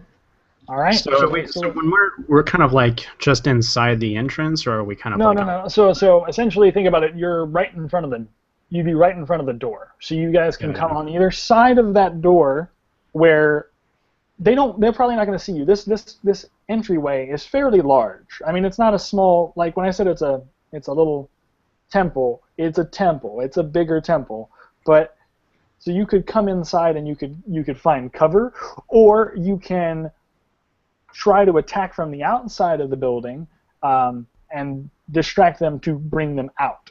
So either way, you can do that. All right. Okay. And then on the inside, there's like columns, you said, on either side? Yeah, so there's columns on pretty much as center points, like as to hold up the ceiling of this room. Yeah. There's columns. There's 4 columns that are within pretty much direct beam centers. Got it. Okay. Of the room, making kind of like a square towards the very center of the room. All right. Okay. Giant lotus flower sprouts from the ground.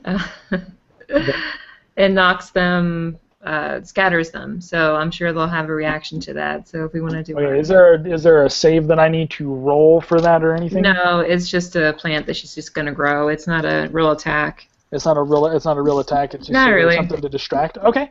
Cool. So as the plant grows up, they feel the tremor of this plant, and what the hell did I tell you? What did Blackmire tell you? Huh? What is it? We are not supposed to have other reinforcements coming. What happened? I don't know. And then as they're talking amongst themselves, they sort of get cocked back and rear on these mounts that they have. Oh, what the hell is that thing? And the flower sort of juts up out of the middle of this area. And does it do anything special at all? It doesn't do an attack. It just kind of looks, it's just a flower, right? It's just a flower. Lasts 24 hours. Giant bloom, sea pods. Yep. Sweet. Okay. So distracting. It goes on. And they all look at it. Mm-hmm. What the hell is that? You don't think that the temple knows we're here, do you? Temple knows we're here, but there ain't been a harrow beast in the longest time. If you think that Gwlan is gonna show up here, you're... Lactastic. All right. So are they making a move towards the door, or are they still focused on trying to get into this door at the end of the room?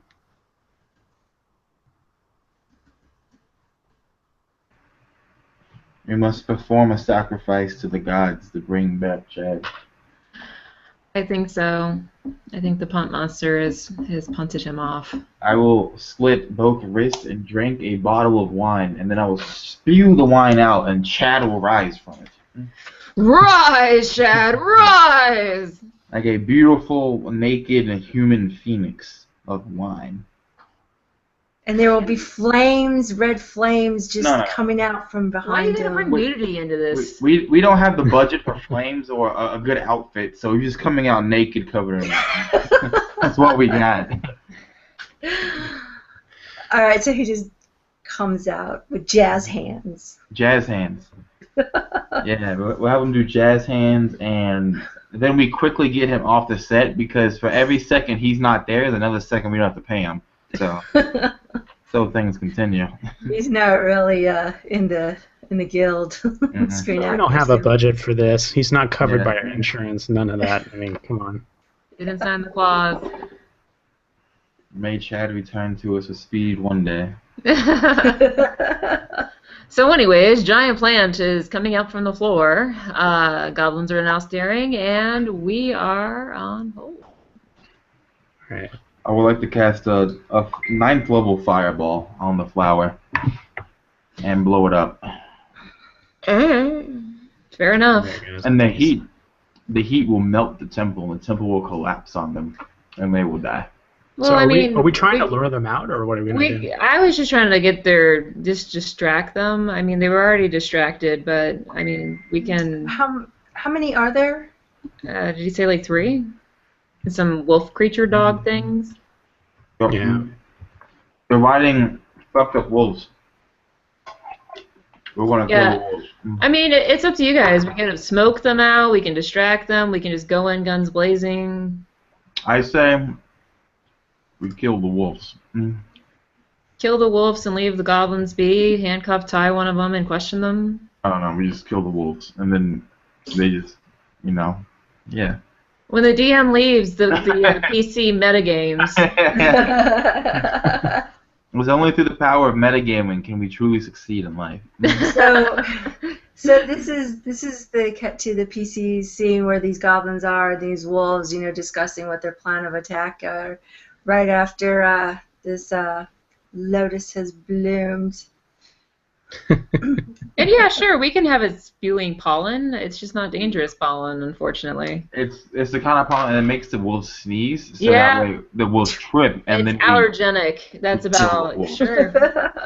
we kill the wolf. And have you seen a dog or a wolf sneeze? I mean, that's pretty bad. Chad, Like I the hate to break it to you, Chad, but we've already ended the session and killed the goblins and moved on to I said fire to the town. Game over. Oh God. Okay. Yeah, the campaign is technically over. I'm almost winning. Yeah, we're taking off with that package. It's like an Amazon package that was left on the door. Oh It's man, that sucks. Because I was so excited to start killing people. Man, that sucks. Yeah. Okay. Anyways, this is okay. I'm so really- sorry for my internet. It sucks. That's all right. I'm sorry. No worries, man. Okay. No worries. It's all going to work out. So let's keep going. So he Everyone walks would like to know what it would be. What would we be doing? It's not necessarily just going to just run in there guns blazing herself. No. So Cullen looks to you before you all enter, and he says,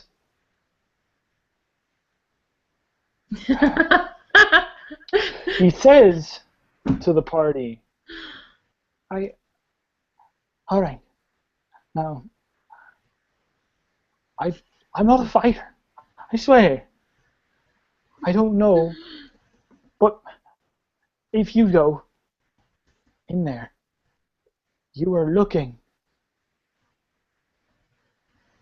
for the fleece. Find the fleece and you'll be fine. Do you understand? I would like to take a dagger and slam it hilt first into his chest, and I say, take this and follow.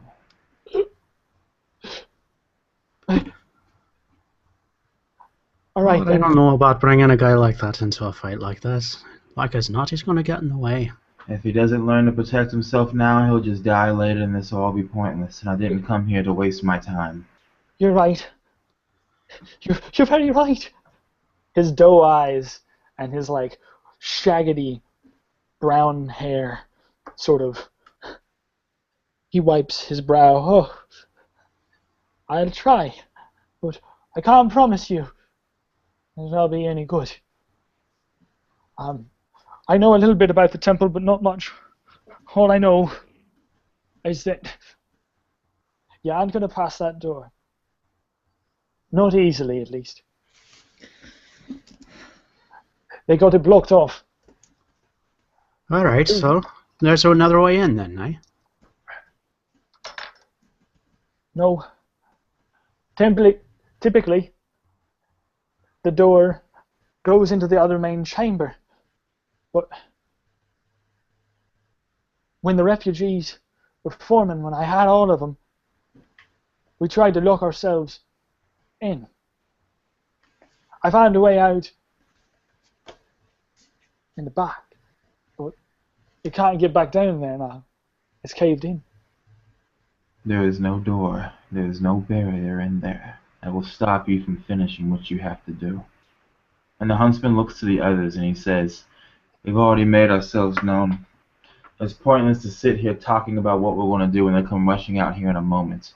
Kill the wolves first, then slit their throats. Then we handle what happens next.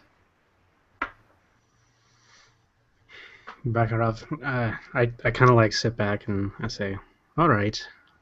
So we break in. We start a fight with. How many of them creatures are there? There's 5 of them on top of other animals, eh?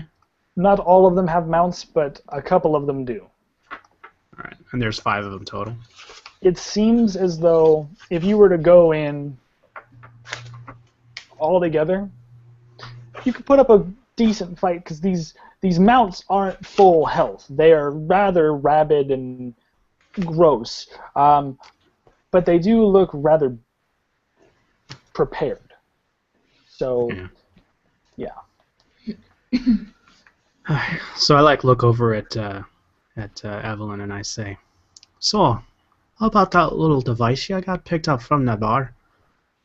What you say we throw one of them in there? Yeah. No rushing behind it. Yeah, and she'll pull it out from her pocket. Say, yeah, that's a really good idea. I'm not one for throwing much. I suppose I could just roll it under. Yeah. Do I have any experience with devices like this, Chad? I would say Sebastian probably has a lot of experience with devices like this. You have seen these pretty much before in your life as a rather roguish fellow. You've seen these before. You know how to use them. You may not know, you may not be an expert, but you can certainly explain it to someone else who doesn't know how to use it. Well, I'll ask you this one. Would you be more comfortable if I took it off your hands? Sure. And she hands it over to him. I mean, it's no problem for her to do so. Oh, Liv passes you the bag of stuff that she gathered. Here you go. You can have these too. Nice. Well, that's a good lass. There you go. All right. So why don't we toss a couple of these in there? Then we go charging in. See what kind of trouble we can rustle up.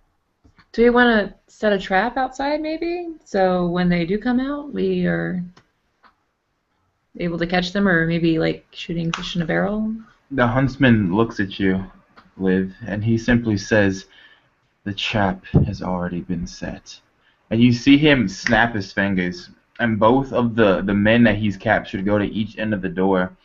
And he turns around and he motions his hand towards something in the darkness, and something begins to hum.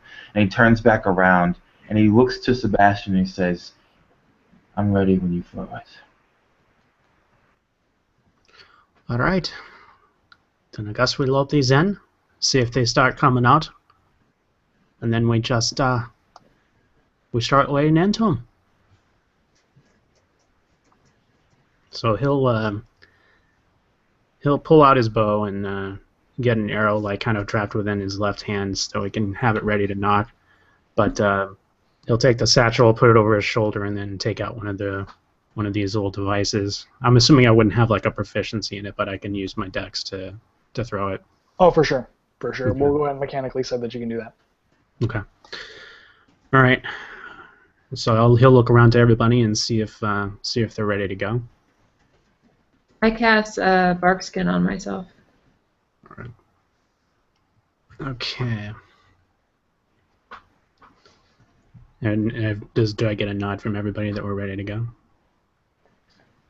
Evelyn will look at you and nod. Just, they got this little nod of I'm ready when they first met, and he was helping her with a particular situation that he was trying to get her out of. So he would know that she's ready. All right. Okay. So he'll go over to the edge of the door and get ready to throw it, and as soon as he throws it, he'll head over to the side of the building and set up. So I guess mechanically speaking, what I'll do is I'll toss it in, use a move action to head over to the side of the building, and then use my my extra action to kind of find a hiding spot. Sound like a plan, Chad? Okay, sounds good, man. I like it. Let's do it. All right. So once he's got the go-ahead from everybody else, he'll head up to the door, and he'll activate the grenade. And all right, it's just like baking a cake. That's all. Just like baking a cake. All right. So that is a 13. 13 to hit. Let's see. Yeah. Uh, And I blow my face off. You hit at least 2 of them. Ooh, nice. And you hit quite, and you get a couple of their mounts in the legs, like. So essentially, what you see is you roll this ball, and they're caught off guard. So they're wandering around, kind of patrolling this little area, and you roll it in. They've already been caught off guard by the flower. Now this bomb comes in, and it explodes. One of the goblins gets smashed over against the wall. Another one gets smashed against the adjacent wall, and their mounts go toppling on the sides of each other. Please roll for damage. What kind of damage does this have? Let me check. I think I have my my DMG. Let me grab my DMG real quick. 5d20. It's a 5d20 for a grenade? No, I made that up. Oh, I'm about to say, don't be 5d20. Yeah. 5d20.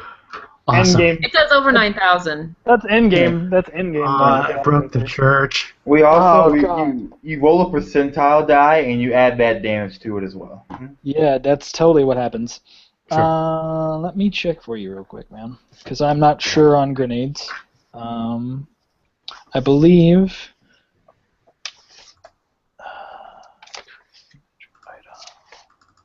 I'm looking. No worries. Just out of curiosity, are these grenades alchemy based, or Yeah. is it? I want to say that they are going to be alchemy based. So when they explode, they are going to emit fire. Okay. Okay, they're going to emit fire, but the grenade is here. It is. It doesn't have a. Well, that's sad. I'm looking at explosives right now, and it doesn't show me a damage count for the grenade. So I'll go ahead. Is it an arcane grenade? Is that what it is? It's an arcane grenade, though, so you should be okay to. All right. So, depending upon the damage, you said it was fire. Yeah, it's fire. Okay. Let's see here. Like, cause I'm looking at my book and I don't see. I see gunpowder, but I don't see how it works. Yeah, I've got one here that says freezing, and there's spiking. The freezing one is 1d10 per level. Okay, so it's 3. So they have to do a saving throw. And if we're doing bombs, so I'm going to do this lower. Do 2d6s, okay? Because a full bomb would get 3d6s. Do 2d6s, and then all of my creatures are going to have to make a DC save of 12 dexterity to make it. So let me check. So I got a 3 and a 6, so a 9. So a 3 and a 6. Okay, so you beat their AC though, and you did catch them off guard. So we're not even going to roll for the DC, we're not going to roll the DC. You got a 3 and a 9. Yep. Oh no, a 3 and a 6. 3 and a 6. And So a a total 6. of 9. So 9. So total of 9. I'm going to split that up between the 2, and you kill one. You completely kill one. The mount is pretty much on its last leg. It's hurting pretty horribly, but the goblin just gets smushed against the wall. One of them is hurting pretty horribly, and then the other one that got smashed against the wall, he didn't get like severely hurt because of his armor, but he did get caught off guard. So if you wanted to do another attack or something later on, or if someone else wanted to take an attack on him, you would get an attack of opportunity on that. Okay. So the wolf's kind of beat up, and or that fox mount is kind of beat up, and the one goblin is completely dead, just on the ground. The others are just like, what just happened? Like they're scrambling around, and they're actually starting to mount themselves kind of like in a box formation around the leader, which seems to be this rather behemoth looking grotesque. You can't tell if he's a goblin or an orc, but he is like he and another one that are in here are fairly massive in size and stature. All right. I'm gonna you know what? Instead of hiding, I don't know if it's possible, I could use part of my character level on 3rd level as Master of Tactics, and as a bonus action, I can use the help action to give somebody advantage in the next round. So I'll basically call out I'll let them know that I'll kind of do hand gestures. I'll say there's two big, and then 3 left, and then 1 down, and I guess maybe convey the advantage over to the huntsman for his next attack. Okay. So are we rolling initiative or just going or what? I'm going to go ahead and say let's do roll initiative so I can keep order and track of people. You want to roll for my 3 goons here, the 2 bandits and the sheep priest? Yes, please. Okay. Roll for your Pokemon according to the chat log. Alright, I'll type it all over here into the chat. Okay, man. You have to say I choose you. Gotta catch 'em all, huntsman man. I'm gonna roll the bandits as 1. Okay, I'll just give them nothing on that, so it's 5 bandits. Okay.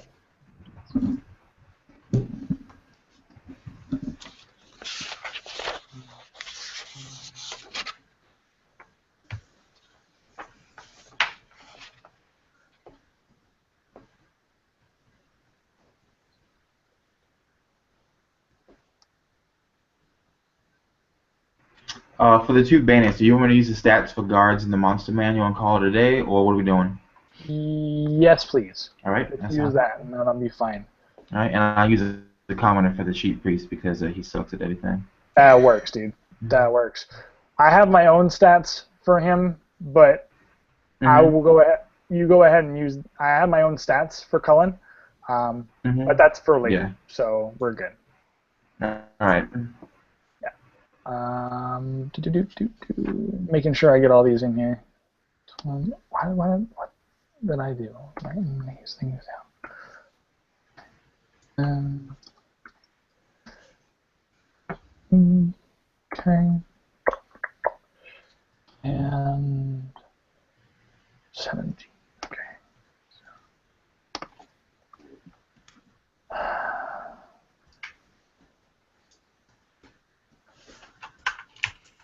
Okay. 17. 13. Sorry, guys. 5 and 9. Okay, cool. 5, 9.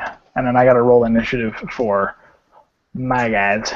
Yeah, I'm not going to roll them all different initiatives. I'm just going to count it as, like, this group is going to get that. Oh, crap. You're going to hate me, but oh well. That's fine. Natural 30. Wait, what? So, it's going to go here.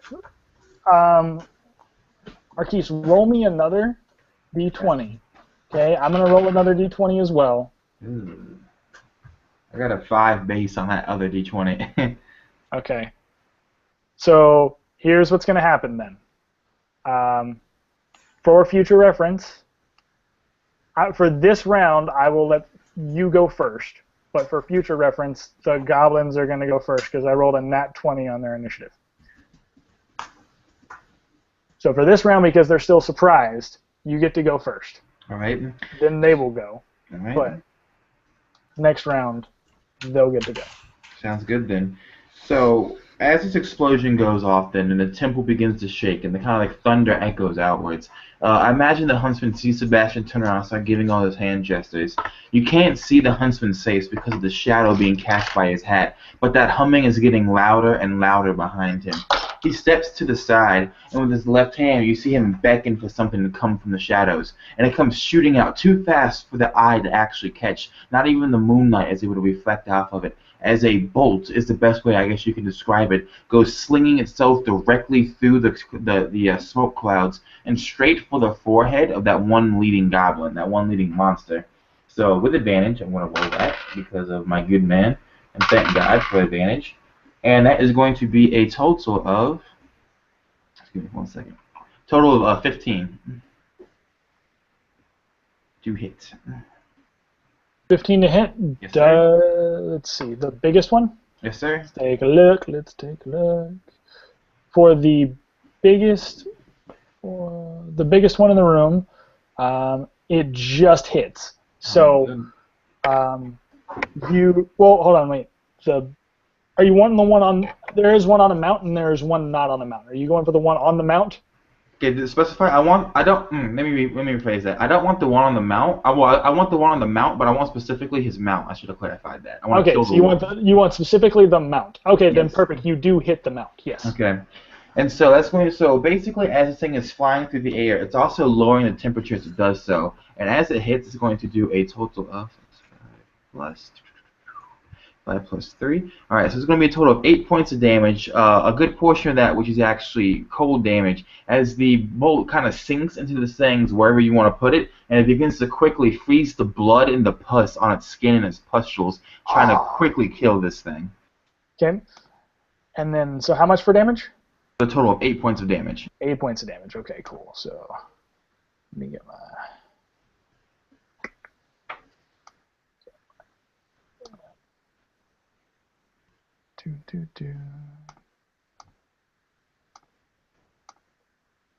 Okay, cool. Thank you. So, with that, you see the mount that he has is fairly big, but you take a chunk out of its haunches. It goes and it kind of cripples underneath the weight of that, and he's completely like, what just happened? He looks around and he looks for where the bolt came from, flinging around, "Where are you?" And as he says that, the huntsman's been walking forward this whole time. He could make it into the room with his movement speed, correct? The 30? Yeah. Oh yeah, okay. For sure. Because it's not a like a 4. Yeah, you're fine. So he walks through the smoke, and as he does so, the smoke kind of coalesces into his left hand, and you can see appearing the memory of what he remembers to be a long sword of old. And he holds it in his hand, and he raises it into the air, and he says, "I am here." And he takes a stance before the entire goblin party, and that's going to end my turn. Very cool, man. Very cool. Okay, so now it is their turn. They are going to try, or he is going to try and attack you because he sees you, and so he rears up on his mount, even though the mount is suffering, right? Even though he knows that his mount is not going to be going at full speed, he charges forward. A wretched-looking dagger in his hand comes careening at you as he takes one hand on the rein and charges full force. The other goblins are sort of preparing themselves, getting themselves ready to go after the others. And this one goes and charges directly at you. And let's see. So it's going to be I believe 16 or higher. Will a AC's 15, so if it's above 15, Yeah, then so yeah, it hits. 16 hit, yeah. So, okay, cool. Sweet. So he comes in and pops him right. He goes to pop you right in the shoulder from where you shot that bolt. He's like, "You will not shoot me again." And he just gets you right in the arm as this blade goes in. You feel it. Everything about these creatures is disgusting, deplorable, infected almost. The one thing that you know, especially, is that these creatures, you and Evelyn probably have the most experience with these creatures. They are called the Blythe Glade. The Blythe Glade was at once a harrow, but it was a wolf of disease and famine and destruction. He rips a whole thing through your arm, and at that point, the wolf now gets an opportunity to lash out at your sort of prone position. And he misses. He just goes and snaps at your form as the orc kind of slashes around, then rears the wolf back and aims to go again when the time is right. Let it be known that the huntsman does not so much as flinch when this happens. Okay, cool.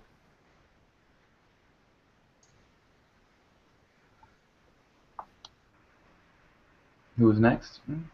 So next would be Evelyn. So okay, so when the explosion goes off and I see the huntsman, take aim at the wolf and it's coming to charge at him, I'm going to go ahead and aim for the orc, and what you'll see is I'm standing there and the robes fall off of me. I'm wearing like this camisole type things, and you just see these little just a few symbols of tattoos on her skin, and then there's one where she'll bring her arm up and swipe across it and move forward that way. You can't see it. She's got this line here, and she's drawing across it with her index finger, and you can see that on the inside of her index finger there's also tattooed a little knife, and as her finger swipes down her arm, it looks as if she's cutting into her skin and blood starts pouring out, but it's not losing any of the ink, and then she pushes forward, and so essentially I'm casting Eldritch Blast with that. So Very nice. I love Eldritch Blast. That's awesome. okay, let's see. So 23. And 23 will definitely hit. all right, and let's see. Oh, wrong die. So it will be 9 points of damage. So you see her going like this, and right as she gets to the end of her rest, there's just this lightning strike that will, ring true, and it just finds the orc and just, hits them, with this force. Nice. So is that 23 points of damage? No, that was a 23 to hit. Yes. Okay. And then 9 points, 9 for damage. 9 points of damage. Okay, so are you going for the one on the mount, or are you going for one that is on the ground? I'll be going for the one on the mount, because the one on the mount yeah. that the huntsman is aiming for? Okay, so that's Right. 9. Okay. Because All right, cool. It's like as he strikes the huntsman, I see. Oh, excuse me. I see him right there, and I'm pushing him with this electricity. So you do so, and bam, bam, bam, bam. A bunch of this energy just comes careening into the orc, slamming his charge as he goes to try and charge the huntsman again. He is thrown off of this mount. The mount is scorched. The face of this mount just sort of cracks. You can hear a snap of the neck as it just and slides across the floor of this temple. And as I see that, and even though I was aiming for the orc, and I noticed that the wolf got affected also, I'll take in a small gasp and just kind of put my hand to my chest and just all of this right there is just kind of it's subconscious, and she's just doing this absent-mindedly, but these are the actions that she's taking. Right. Okay, so. Right. So let's see, is it me or is it? Yep, that'd be you, man. Okay. All right. So, take a glance around the frame of the door, and I see that the orc's gotten tossed from his wolf. The wolf is dead. And then, what are we looking at as far as the rest of the targets that are left? So you got like a couple of goblins and a couple of orcs left. I will say that at this time is when you start to hear some sounds.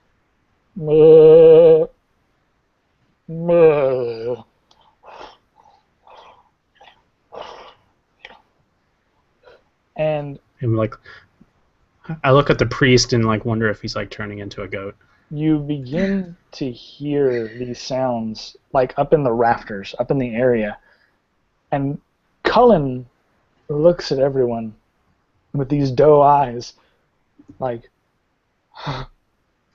I haven't heard those before. I don't know what that is. Oh, it's nothing like not knowing what's going into your own bacon now, isn't it? All right, let's get this cake rising, eh? And so he's gonna slip in and skirt along the wall to throw a shot at the lead orc that's been wounded already. And as soon as he does, he's kind of like motioning like kind of sideways to get one of the columns between him and the rest of the bad guys, so he can try and use the last part of his turn to find a hiding spot. Okay, very cool, man. Do it. All right. Am I close enough to the huntsman to get advantage on this, or to use my sneak damage? I will say that if you want to be, because this is a fairly small room. Right. I mean, it's big enough to where it has rafters to hold it up and everything. Sure. But it's a fairly small opening to this temple, so you can certainly be close enough to where you could get sneak damage on these things.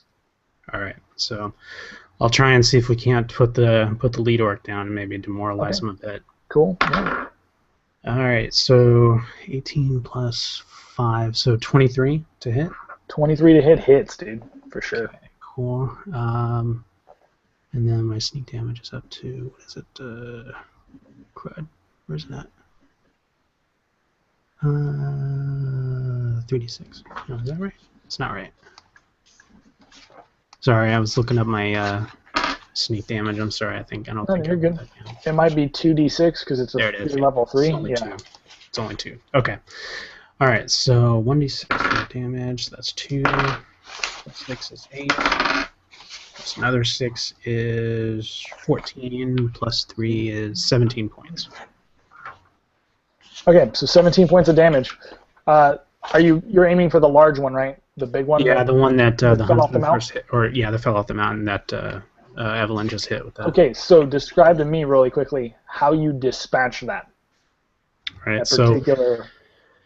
So I'm looking up and I'm hearing the sounds of these, like, it sounds like sheep or of some kind. The cleric or the acolyte doesn't know what's going on, but I know that we have to like move quickly. Because if there's other enemies that are out here on this plane, we're going to be drawing them in really quick after that grenade blast. So I jump in, roll to the right, pick off my shot, and my arrow just goes straight through the guy's eye. and then I hit the column nearest me, or the support nearest me, to try and put my back behind that so that I can set up for another shot. Very cool. Very cool. All right. So it would be Oh, and I suppose I better roll my my stealth for finding a hiding spot here. Oh, it's going to be Liv. So Liv's turn. Okay, what do I see in front of me? Who's left standing? All right, so you see still quite a few goblins with their mounts. You see one of the orcs with the orc with the mount is completely gone.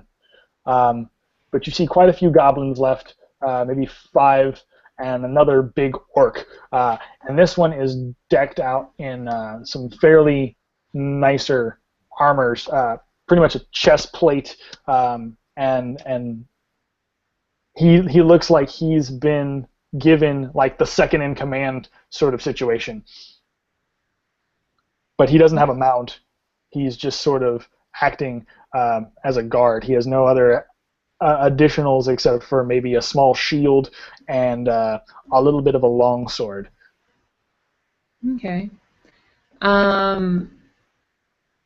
What is clustered together the most? How many things are clustered together? The goblins are kind of huddling together because they follow leaders, right? They don't have a real close tie to themselves, but they will certainly follow a larger creature. So the one orc that's still standing, find them where they go.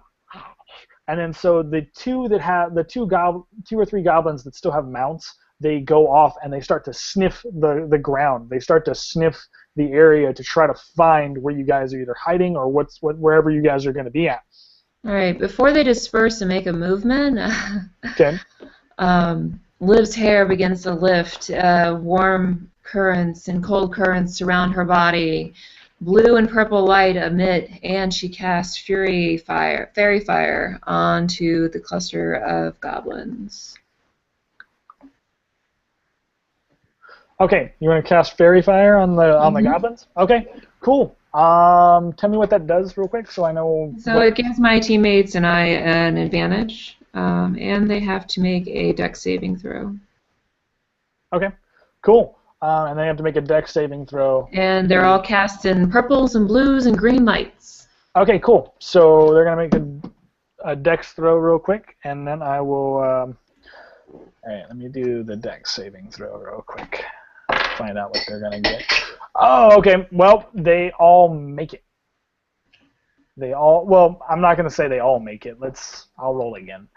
If I do all of them together, that would be they all make it.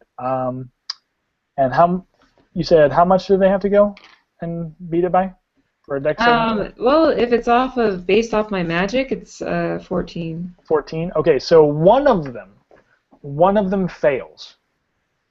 Everyone, all of the other goblins, don't. So they're all huddled together, but one of them fails. So what happens when one of them fails? Let's see. If one of them fails, we all get advantage on the attack. On that one one that fails. Okay, cool, sweet. So one of them, I'm going to say one that actually has a mount is the one that you guys got. The mount itself didn't get that, but the goblin did. So he's kind of glowing this like resonant color, these resonant colors, almost like a rainbow that's shimmering in the middle of this area. What the hell is going on? As he starts to he's trying to rip this rainbow off of himself. Like, get it off of me! Get it off! Okay, and that ends my turn. You guys can get advantage on that guy if you feel like it. Sweet. All right. So let's move on. Huntsman, you're up to. Oh, the sheep priest, right? So the sheep priest is going. Oh, so Cullen. Okay. Yep. I gotta remember that you have these dudes as your. So I pre-rolled for Cullen and the two bandits. Okay, cool. So look, Cullen got a 19 for 4 damage to hit someone, which is really impressive for him. okay, all right. So here's what you see then. The priest, as sheepish as can't even speak, as sheepish as he is, he goes ahead and he stabs. He goes and stabs one of the goblins, the nearest one to him. He goes, closing his eyes, and blood just spraying out of the wound. And he looks and he goes, I hit it! Lord, Gwlan, save us, I hit it! And does he hit more than one time? Nope, he only hits once. Just That's once, all okay. he's got. And then the bandits did what? Yep. So basically, the huntsman then snaps his fingers as he sees that the priest is able to do this, and both of the guys come rushing in with their swords, and they're going to get a 22 and a 15 to hit on the same goblin, doing 6 if both of those hit, so a total of 12 if both hit, I should say. So one of the smallest goblins gets hit by Cullen, sort of like the smallest litter of the pack. He goes and he just gets dropped to a knee.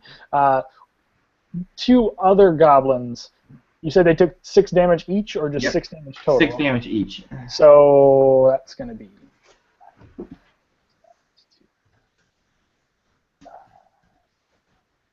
Okay, cool. So they go, they get hit, but they're still standing. They're kind of...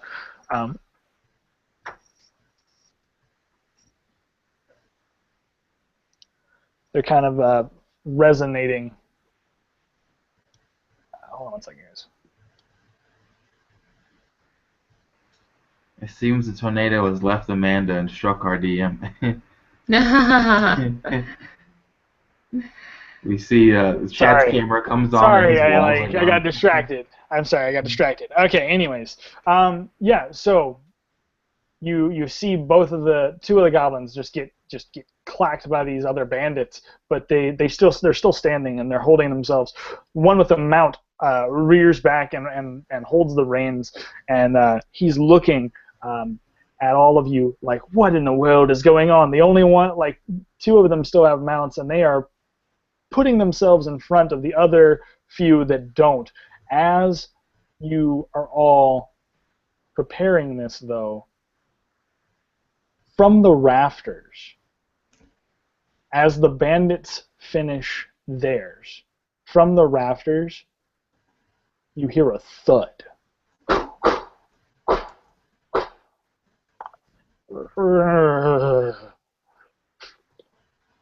And you, in the darkness of the burning embers of this building, you see, and I'm going to share this with you guys real quick, you see what looks like oh, hold on, I got to do non-audio mode. So we're going to go low quality if I can. I'll move up to higher quality for a minute, just so I can share. That'll be good. All right. So you see this. The creature before you, 4 of them, dropped from the rafters. 4 of them? Oh! 4 dropped from the rafters. Their eyeballs, their eyes sort of gleaming at you. But on top of it, they don't immediately attack you. The first people you see, they go to slashing at one of the mounts, and it jumps at the mount horns first, smashing into the mount's face. The other 3 sort of stalk out cautiously and hold themselves prepared for what's to come. Cullen looks at you and he says, I swear, I've never seen those in my life.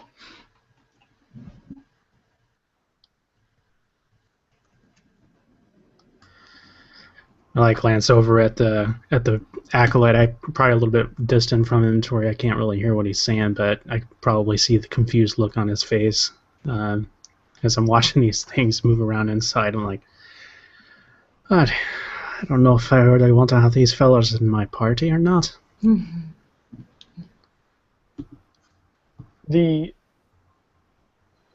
What you see now is that they the four of them sort of start cleaning house. They stop for a moment to look at you. They sniff the air.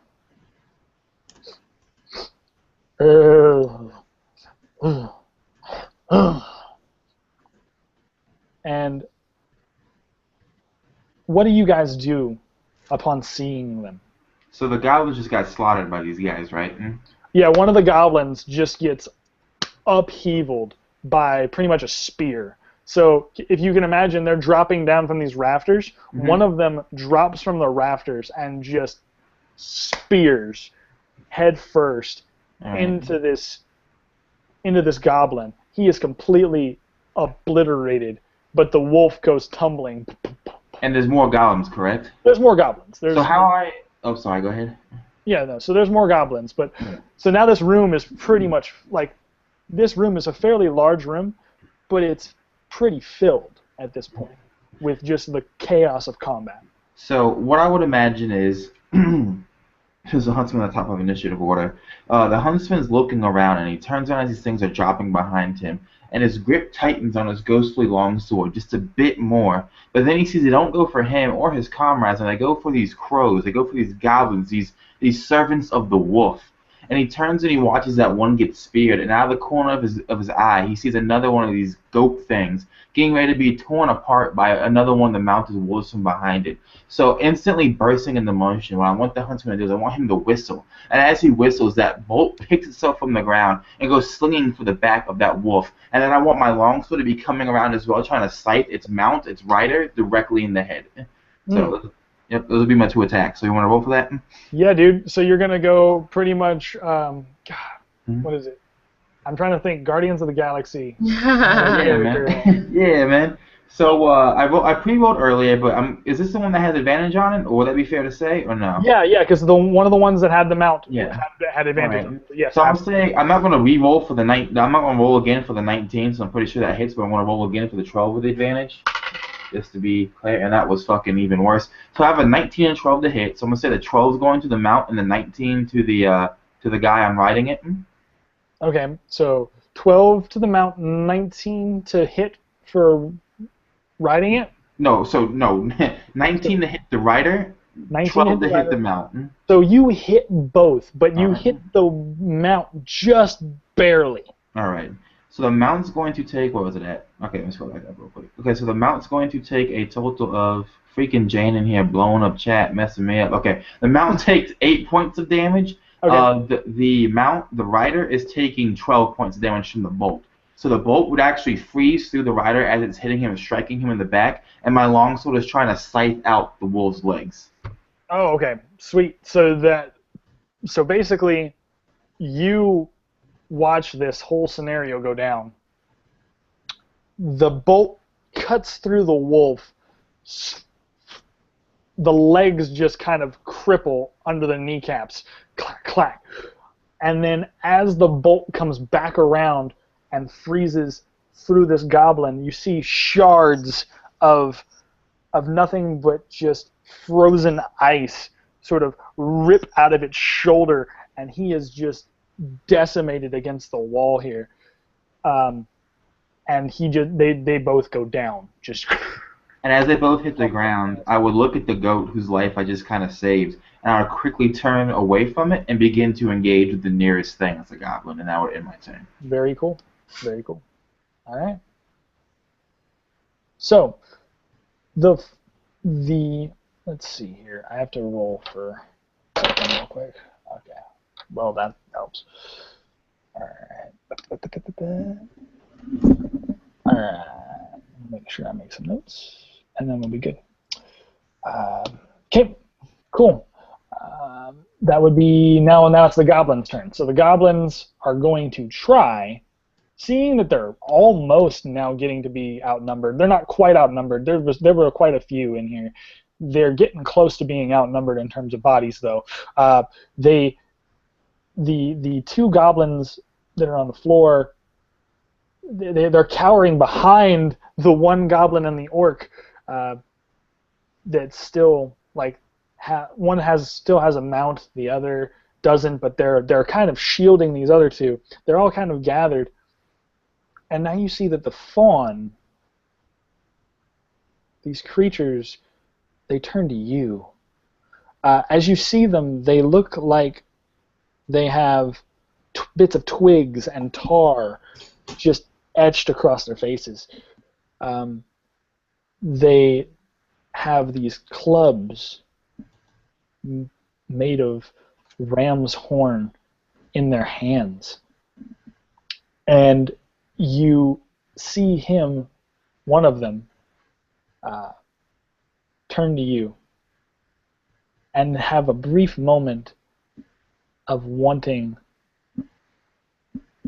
to check to see if you are friend or foe. So the goblins are going to try to attack this creature. And let's see if they hit. Do they hit for me? That would be yes. Okay, so you see them, and one of the orcs cracks this thing against the side with its longsword for 10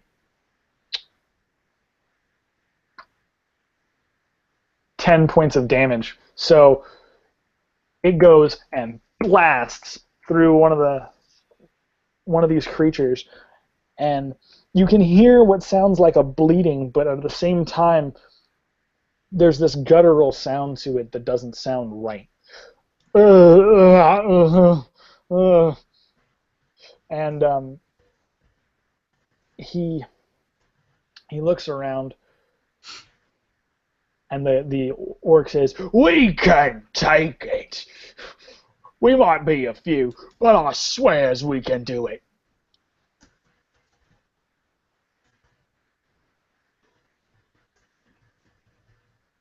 And so he begins to charge.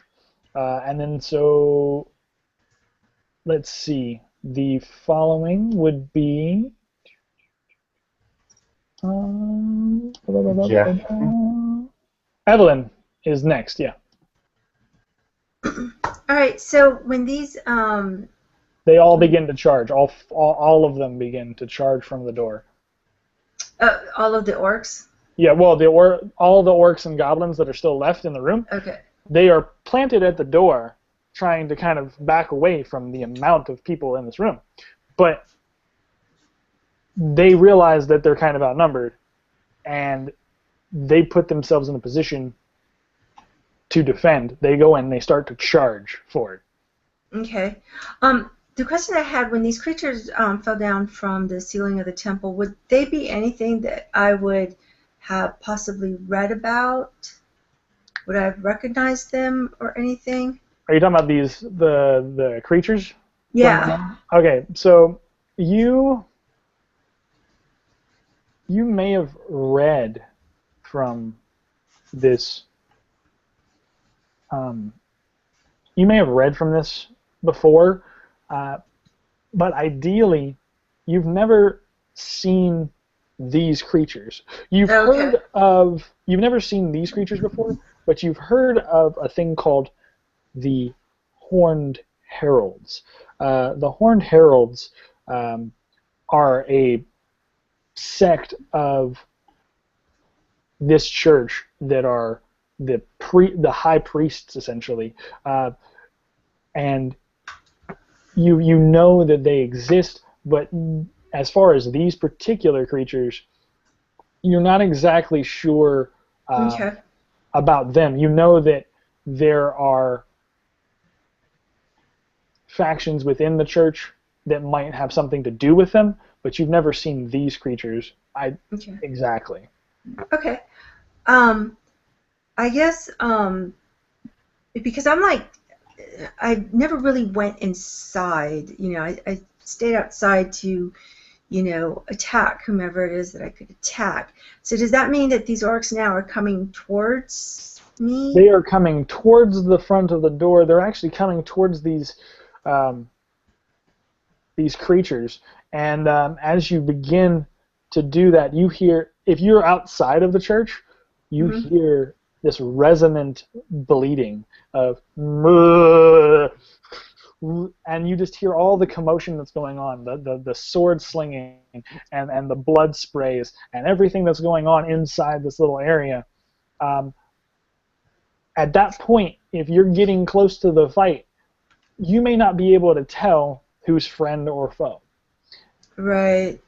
So I guess just because as all of this stuff is going on, Yeah. and I start seeing these orcs coming towards me, I'll just I'll just pick some random one and see if I can knock them off their mounts. Okay.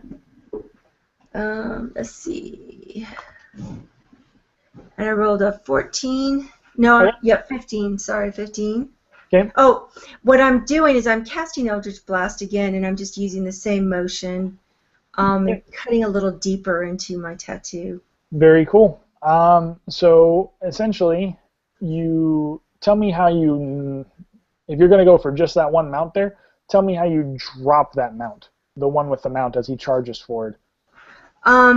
So as I'm cutting along my skin with my index finger and just pushing it forward, my other hand will just push a little bit extra harder, just try and get this extra energy and force, so that there'll be this wave, this blast against him in an effort to push him off and see if perhaps I can hurt him that way.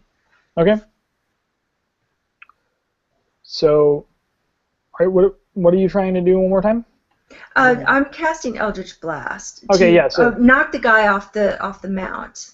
Yeah. So that happens. So you knocked him off, Okay. right? Okay. And then you wanted to try to hurt him further, or? Yeah, I mean just whatever damage. Okay. Yeah. So you totally knock him off. He's gone. Like you see, essentially the blast comes through the church doors again, and he slams, like he goes to rear up to attack one of these creatures, and bam, he gets hit again with another one of those Eldritch blasts and slams against the door. This time the door creaks and cracks from the sound of just the immense force that you've got going with that spell. The goblin and the wolf, and the mount that he's on, just slam. That fox and them just completely go into that doorway, and it actually cracks. It doesn't break all the way through, but you can see that it cracks the door. Upon you cracking the door, though, the fawn creatures turn and look at you. These creatures that look like they are made of dirty wool and tar.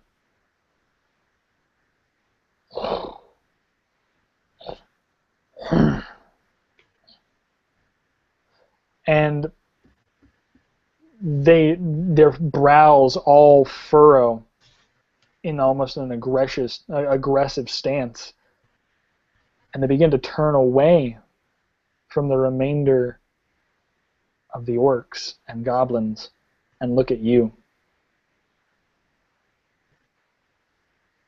Yeah, she notices this. She just mouses like, "Oh shit." And that would be the end of my turn. Yep. Okay. Cool. So, as this is all happening, now, who's up next? I think that's me. Yes, Right? you. Yep. Go ahead. Oh boy.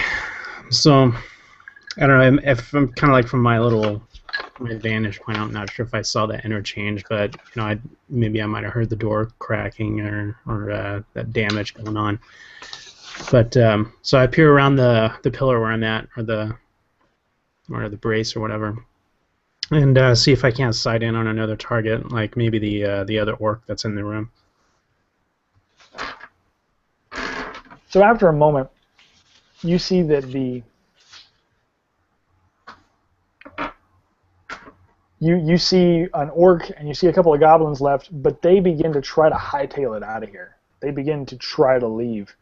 One of the fawn creatures grabs it by the throat and slings one of the goblins into the wall. You see the last big orc there. He's still fighting. He's still like, I'm not giving up. I'm not gonna give away. I'm gonna fight. And he starts to try to slash. If you want to go for him, you can certainly try to go for him as he's trying to take down these fawns before they can get any further. All right, I'll take a shot at him. Am I going to be at disadvantage because he's in melee contact with? Since he's in melee contact, yeah, you're going to be at disadvantage. All right. Let's see here. How far away is he?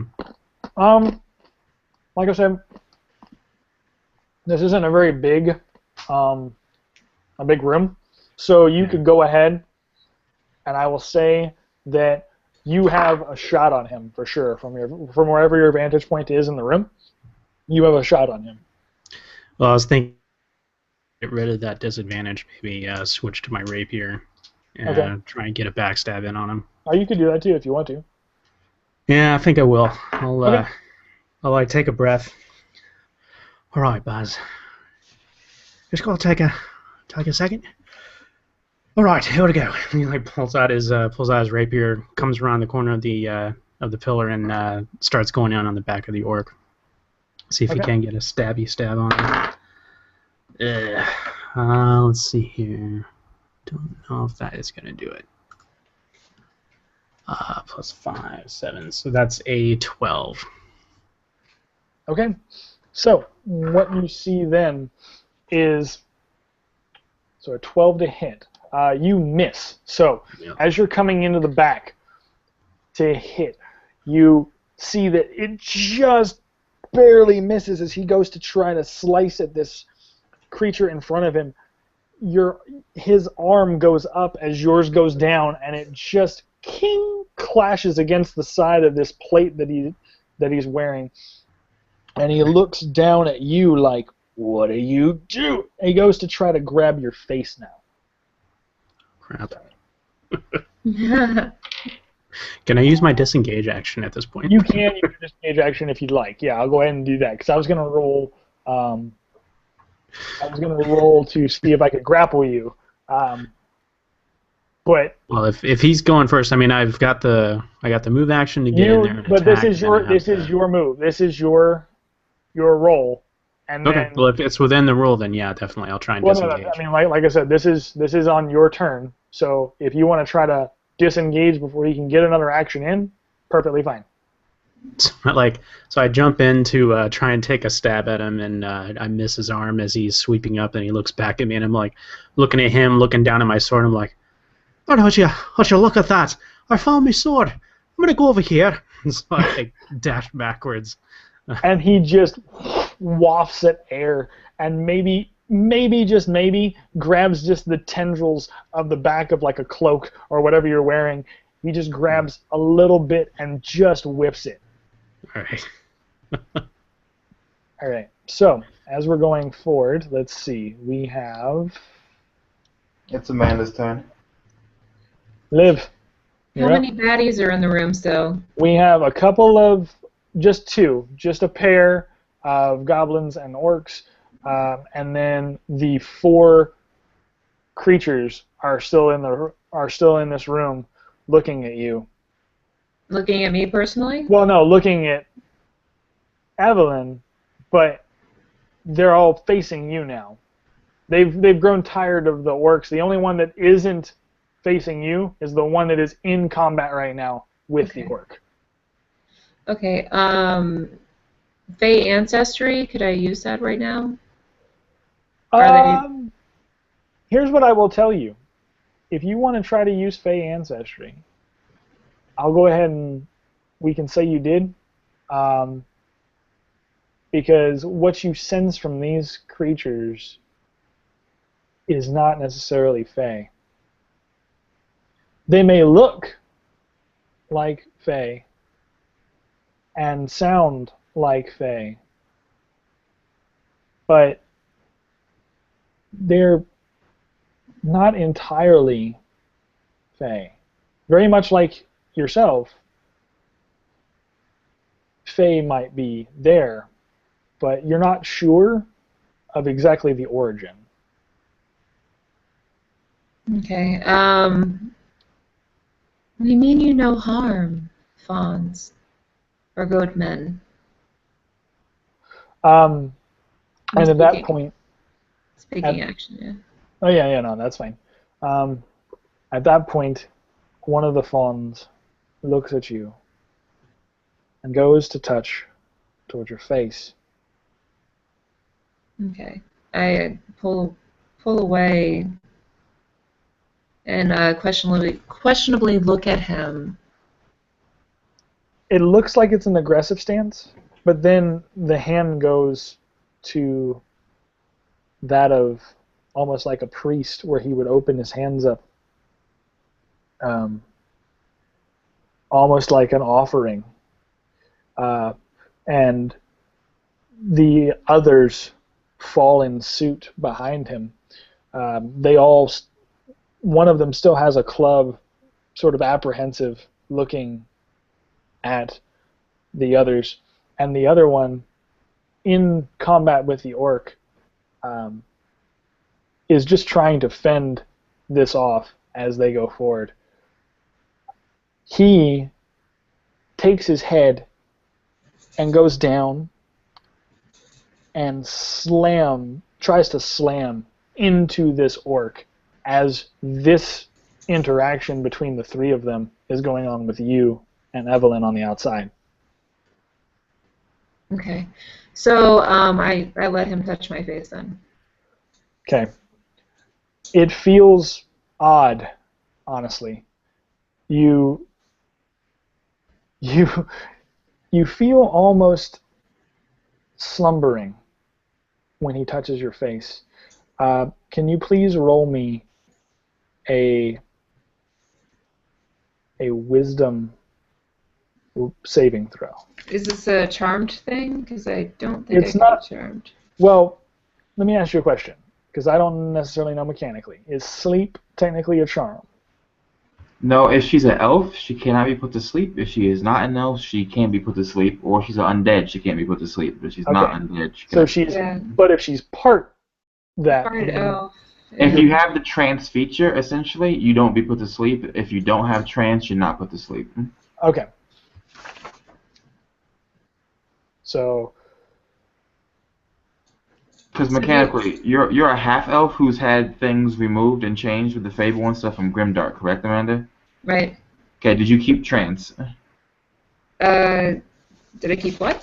Trance. It's the 4-hour sleep feature?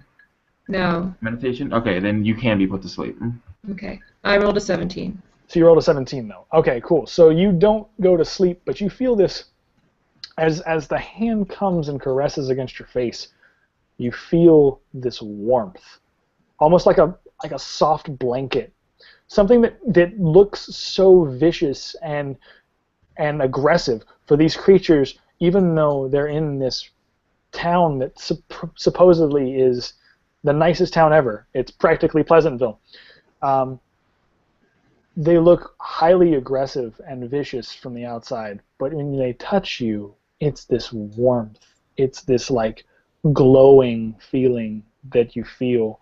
And even though you don't go to sleep, it's just this inviting warmth across your face. Okay. Well, in that case, I clasp his hand and I guess, enjoy the warmth. Okay. After a moment, it turns to Evelyn and follows the same pattern of extending his hands in this prayer-like motion and goes to place his hand on Evelyn's face. As he tries to do that, she'll avoid it. She'll either move back or just anything to just make sure that he just doesn't touch her. He bleats very hard, like,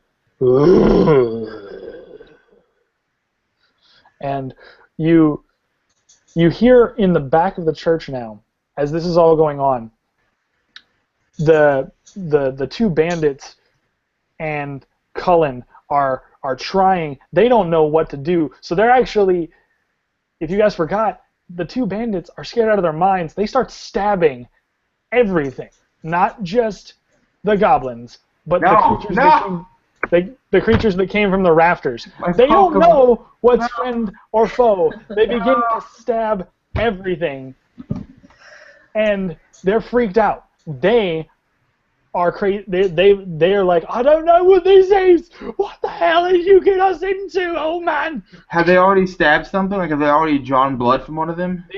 They have. Yeah. So the one that was attacking the orc that was in combat gets stabbed by one of them, and he goes, and the fawn now bleats this huge and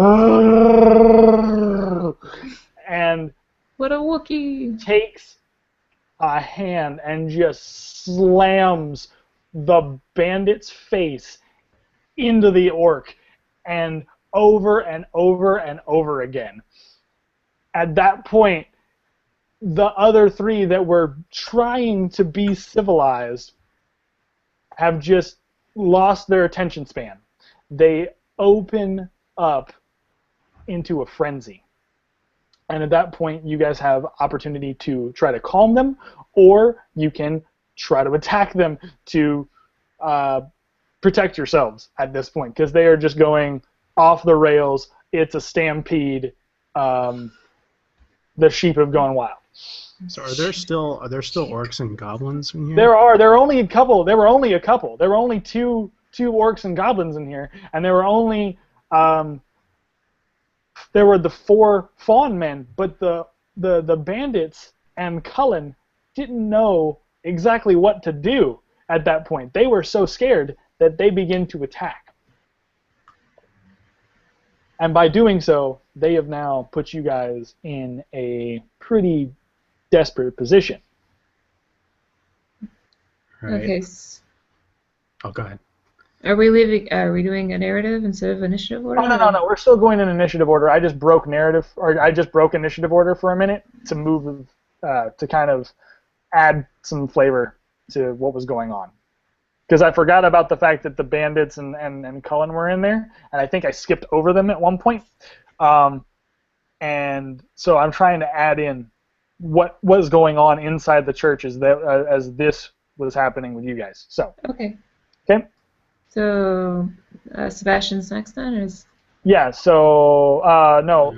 I think I just went already. So that was the bandit. That was me doing the bandits, and you said that Cullen got a really good hit on that. He crit for 4 damage total. Right. So that's the thing, is they were starting to attack the fawn creatures. They didn't know who was friend or foe. All right. So it's now because you have no control over that. Yeah. You can tell them to do that, but they have no idea who's friend or foe. So they started to attack that. All right.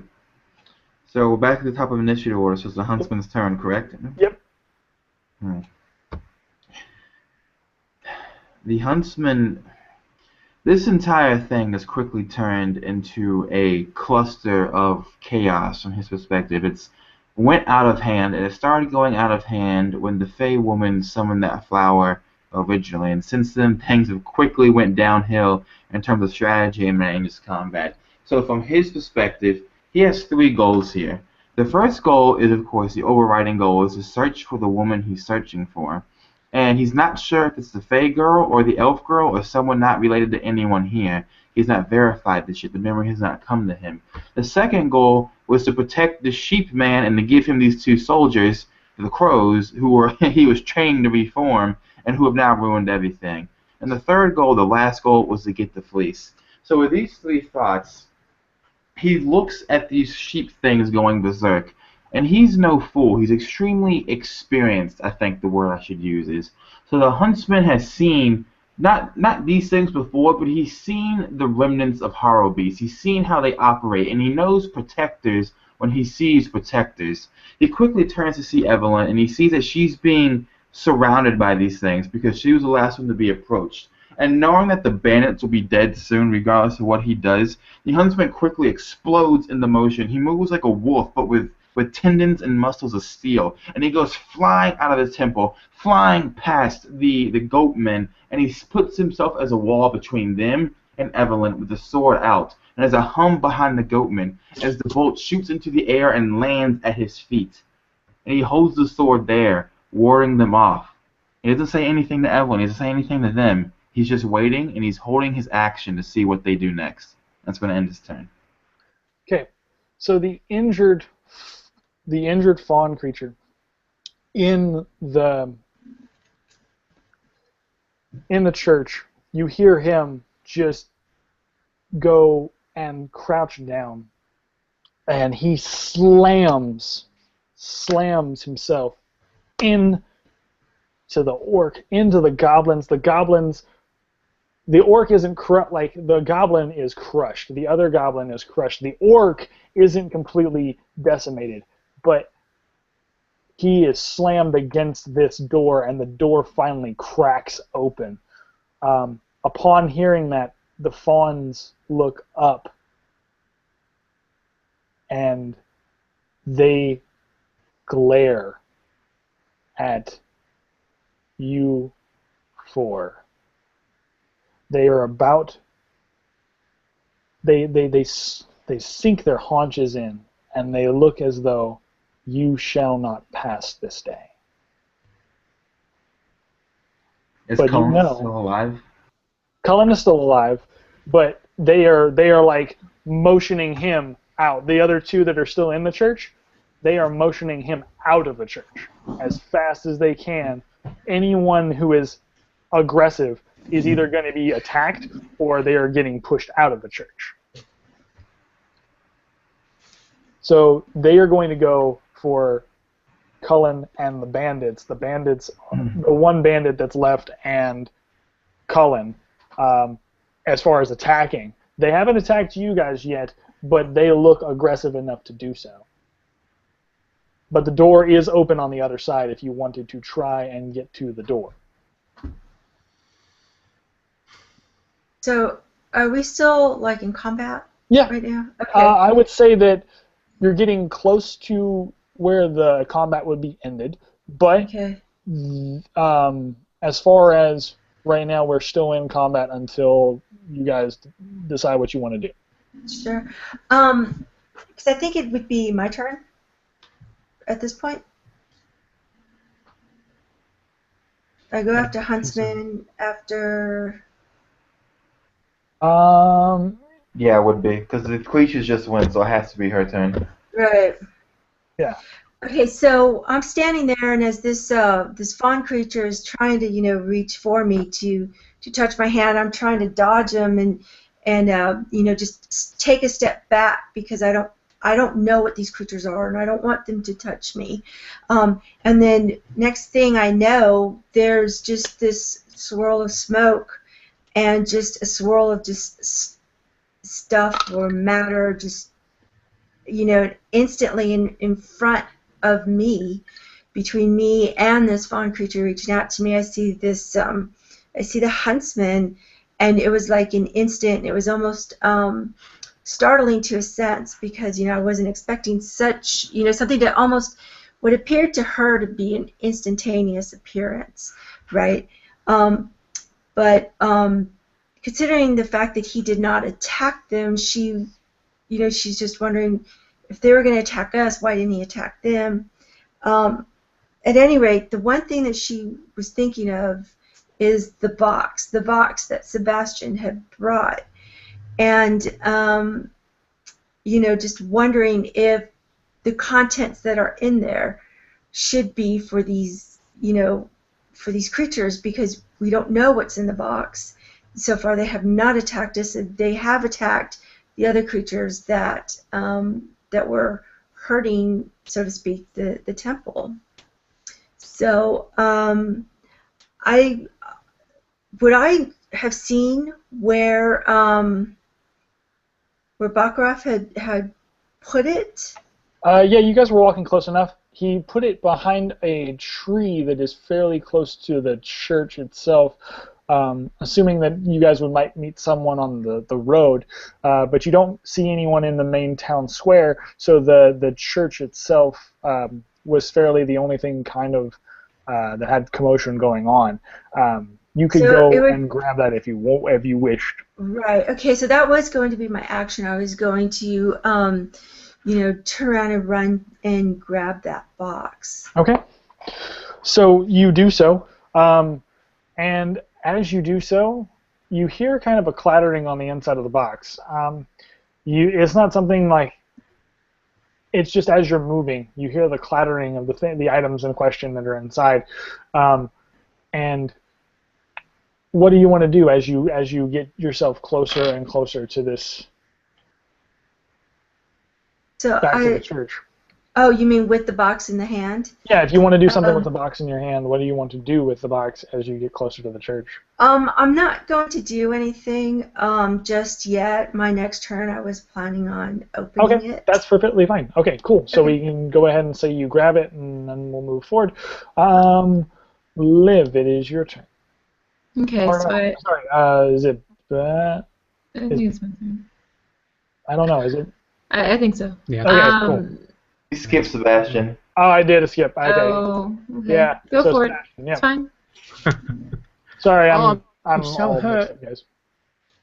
It's fine. So these guys. So I'm kind of like on the. I'm on the inside of the building, right inside the temple, and I'm seeing these creatures starting to approach the remaining bandit and Cullen, and then I'm like looking at them, and then I'm looking at the door, and I'm trying to decide like which way to go, and I sheathe my rapier, and I look over at these creatures approaching, and I start cycling through a couple of languages.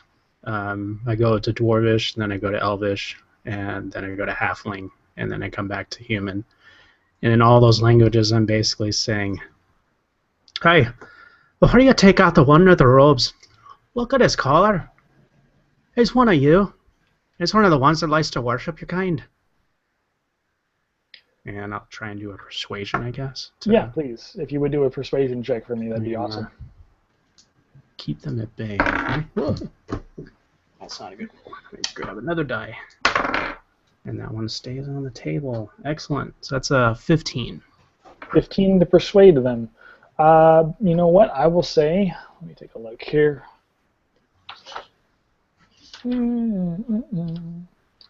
15 for...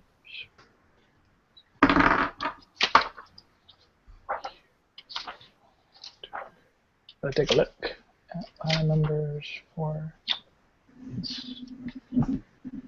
Okay.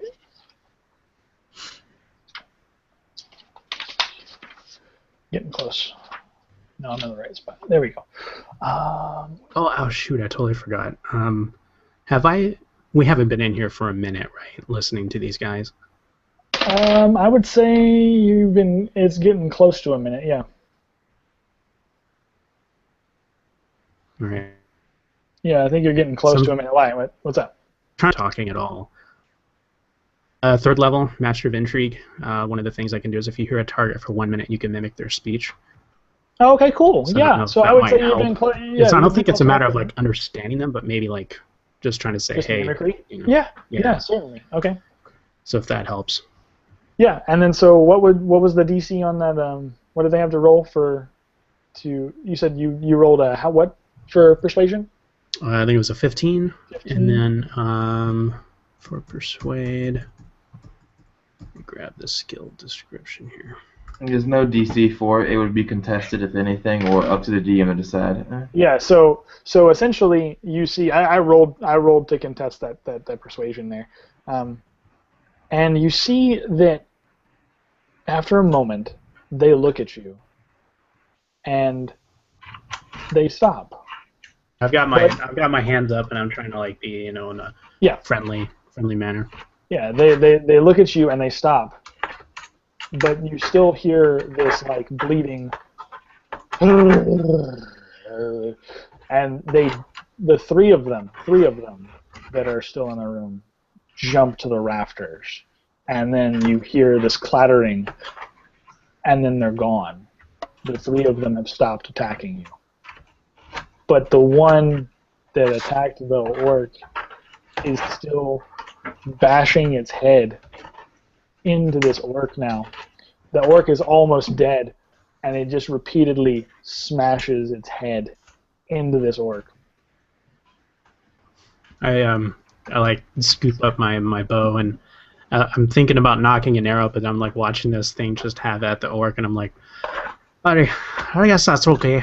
I'm sure you got that one well in hand. Cullen, come on, lad. Why don't you come on over here? He is visibly shaken. Like his hands are shaking, his eyes are shaking, and he like looks at you and says, "Oh, thank the greatness. Thank God, Gwlan. What the hell was that? I've never seen those things in my life." And let's not talk about that right now, okay? Because I just told him that you've been worshiping them for a while. So why don't you come with us for? Okay, that's understandable. I think I can do that. And as you come into the next room, you notice that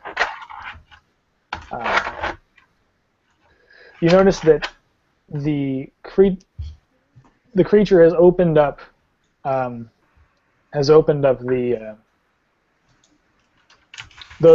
room, and before you is the actual prayer room. You see smoldering, still kind of on fire, pews, and they're all toppled about as if something got here beforehand, as if things just as if they were here before, but somehow they got locked out. Everything from the left side of the room is completely exploded. There seems to have been a room off to your left.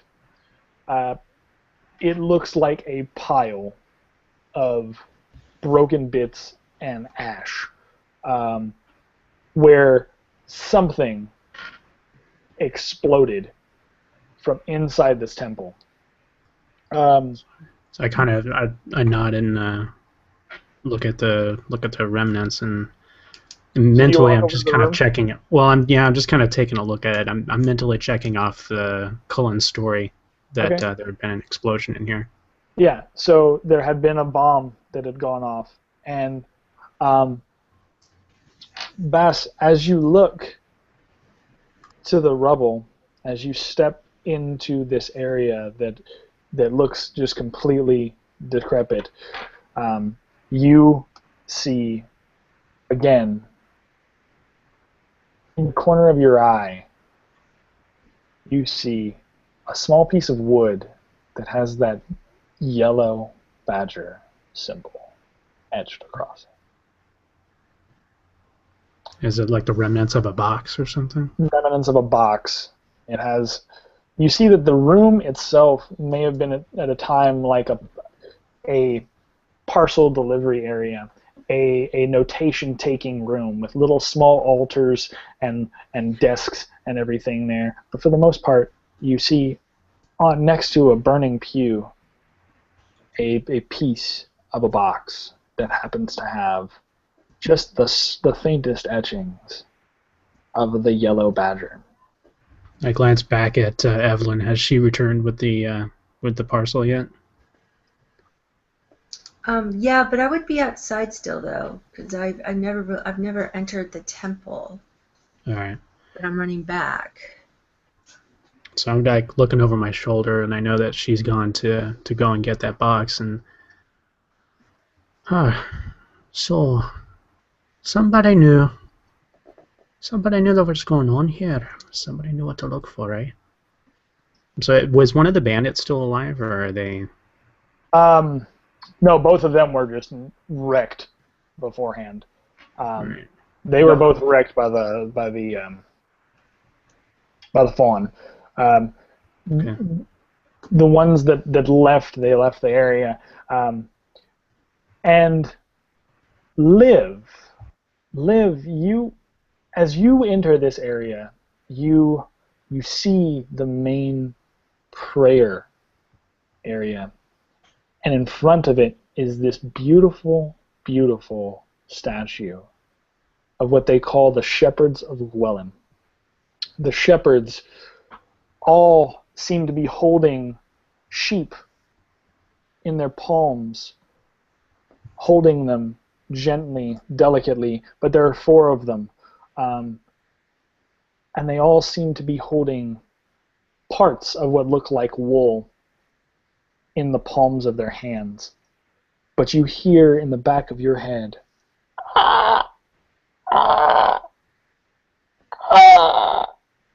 My hand goes up to my temple, and I'm like, oh, the crowing, it's begun again.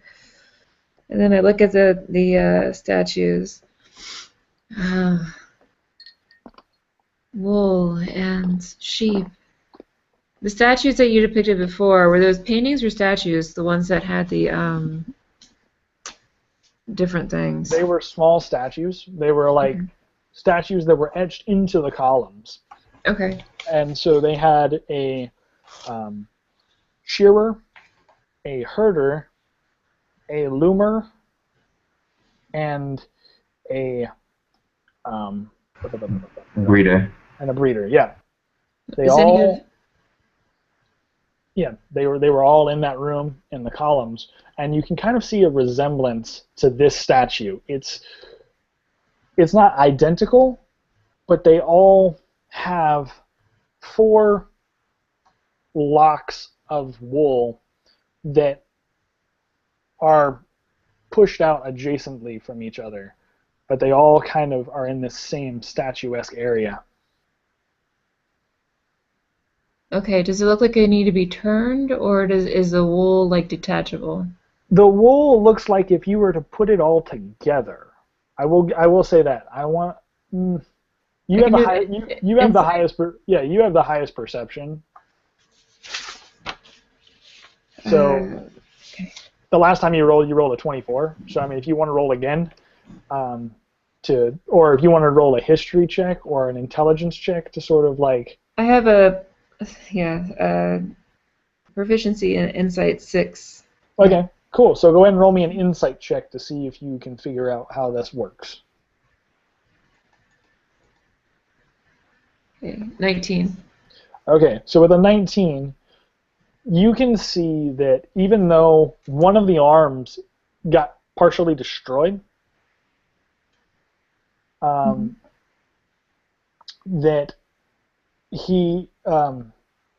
the middle of the wool should sort of connect together.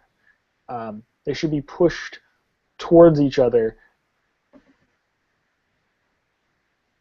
and if you do that, then maybe things will be put right. Okay. I point that out to the others with the wool and how they need to be pushed together. But I also say, do you think that the Fawn people will come back if we do this? I'd say it might be a good chance of that, but I don't know. A lot of it has to do with untensionate things. Like if you're looking to try and steal something, that sort of thing, they may know what you're after. Right. Well, I'm thinking if we do this, it might unleash the golden fleece that we were looking for, or maybe something will happen that will get us to that point, and then the fawn people will probably reappear. Okay. So So, he. Oh, go ahead, Jayne. yeah, no, I was just going to say, so obviously it seems like we're out of combat. As I'm running back with this box and I see, I arrive at the temple, I'll take a small pause at the, at the door to just look in. I'm assuming that the huntsman has already gone in as well, making sure that, I don't see anything, and, you know, I'll go ahead and just run across to the other door. And, I'm hauling butt, and I've got this box, and I'm like huffing and puffing, and I'm just like, where'd they go? I got the box. I was wondering if maybe there was something in there that either to be delivered to them or would help ward them off or something. And I set the box down and I crouched down, and I'll pull out my dagger, getting ready to open it if I need to cut through it. I'm going to go ahead and say you can open the box fairly easy. Just get your dagger underneath it and pop it open. You pop it open.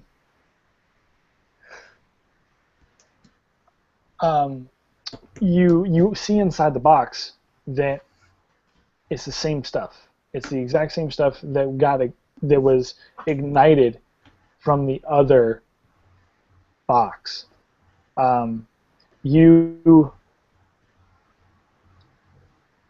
You put it down, like you drop it because you realize, oh no, if I go in and bring this thing in there, what are they going to do? As you look into the other room, you see the whole left side of the room has been blown out for the most part by some sort of explosives. So what do you want to do, Jayne? How do you want to go about entering the room? Or Well, I had wanted to go to where my party was. Yeah. Before I actually opened the box. Oh, okay, so you guys go. So you go in and see. Yeah, so I was running into the temple. Okay, cool. I'm sorry, I may not have made that clear. Oh, no, that's fine. To look for the rest of my party to open it up, because I didn't want to open it up by myself, Okay. So it's there, and we see these, just basically munitions.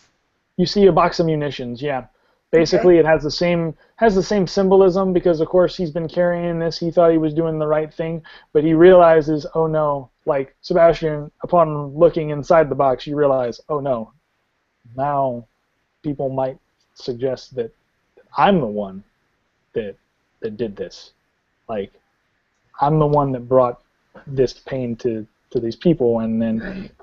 Yeah. So when I see the contents, I motioned to Sebastian. I'm like, back, Sebastian, come here, look.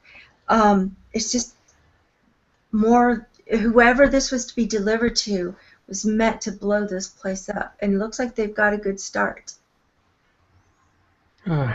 So he's so while he was waiting for Evelyn to come back, he had started rolling up another cigarette, and he walks over to the box where she's starting to open it, and when he sees the contents, he stops. He puts it away. Puts away the strike stick he was about to light, and okay, so that's why you deliver packages that you don't know what's in them, so that you can send all sorts of nastiness to the people you don't like. Well. So, as you clothes have been a bit of all nasty, may I? It's not your fault. We didn't know. They just said no questions asked. Right, but they knew. So as I realize where everybody's standing, and I see this statue, I won't have you describe the whole thing again. Is there anything that I would know about this statue? anything that I may have read about it. You know, I know that we also needed to get this fleece. If there's, you know, something, you know, from having read some of the books from the Scholars Library, you know. I'm gonna type it in the chat for you so you can be aware of what's going on. Okay. Okay. All right. So you see this statue, and you guys all begin to push these things together.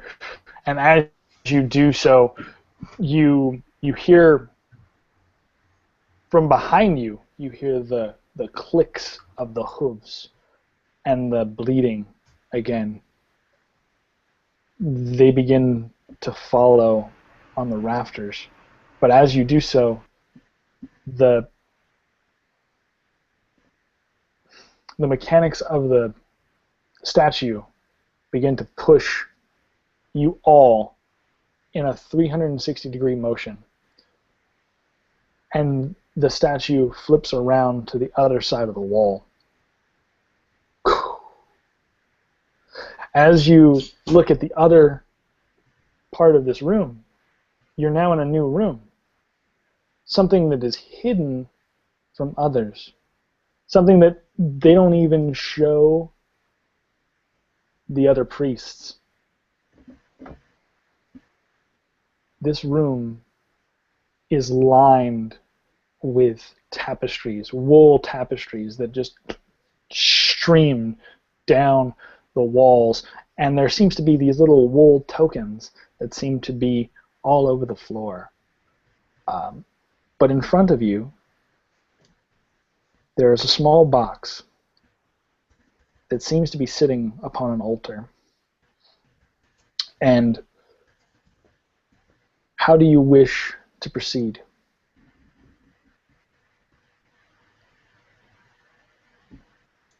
So I kind of just like elbow Sebastian and say, you know, just, you know, another box of munitions here.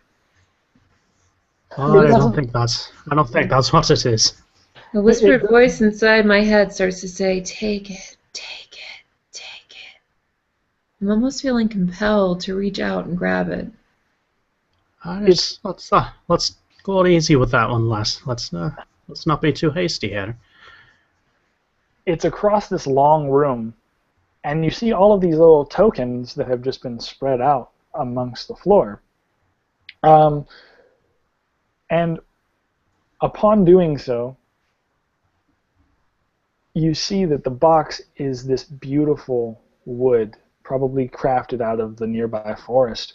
But it's a ways away. You would have to go through this floor here to get to the box. The huntsman takes a step forward, and as he does so, the mist kind of pools out of his coat and around his boot. You see, as a unearthly spirit, as an undead, as a shade, he does not need to walk on or even through things. He can simply fly over them. So with his 15-foot fly speed, I am going to fly over the tokens to the box. Okay, so this room's pretty long, and a little bit more than 15 feet, so you don't get quite to the box. You're about where the stairs to like be a part of the traditions would be, but you just land. And could you please roll me? While I'm landing, just curious. I mean, are you going to land, or are? Nope, I'm going to keep. You have a 15-foot flight speed. I didn't know if you were going to. Basically, it's as if I had wings, but I don't actually have wings. Okay, you're going to float. Okay, cool. Then that's fine. So you float just above, and you're just in front of the box, but you're not quite there. You got to go up some stairs to get there. Apart from that, you start to see these little tokens sort of bounce on the floor. You're not exactly sure if the bouncing was caused by your flight or if there's something else going on in the room, but they sort of just bounce and jostle off the floor a little bit as you arrive at your floating destination. Let's see. Since we So- don't have any initial, let's see. That would be it would be going to Evelyn. Yep. Yeah, so I'm noticing all these tokens on the floor. I'm assuming they're just like small little things that you can pick up. If so, could I, reach down and pick one up? You can certainly go and try to pick one up. Yes. Okay, so they've caught my eye, so I crouch down next to one and I do my best to. I just grab one. Okay. So please do me a favor, and if you could roll me a Wisdom saving throw, or a Will save, for that matter.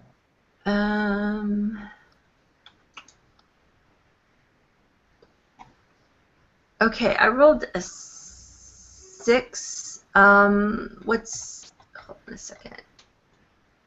Is that a spell save DC? No. That is a spell save DC. Yeah. Yeah. So I'm not sure. I rolled a 6, and I don't know what modifiers to add to that. Okay. So with spell save DC, you're gonna do, I think, depends on the spell. So for mine, it was I'm doing a Wisdom. Mhm. I had you do a Wisdom roll. So for your modifiers, if you're going against spell save DC, I think it's, if you're a Warlock, right? Uh-huh. Isn't it Charisma modifier Yes, that and gets that added is. to your spell save DC? Oh, okay. Yeah. It's 8 plus your proficiency plus your charisma modifier. There you go. That's Right. what I'm So I talking have a 14 for my spell save DC, but you asked me to roll, and I rolled a 6. So does that get added to the? No, spell save DC is the DC that things need to make the save against your spells. Oh, When you make a okay. saving throw, it has nothing to do with that. But Right. you probably made the saving throw then. That's fine. Yeah. Okay, so you make it, and you hold the tokens, and the tokens have that same warmth feeling that the fawn had from earlier.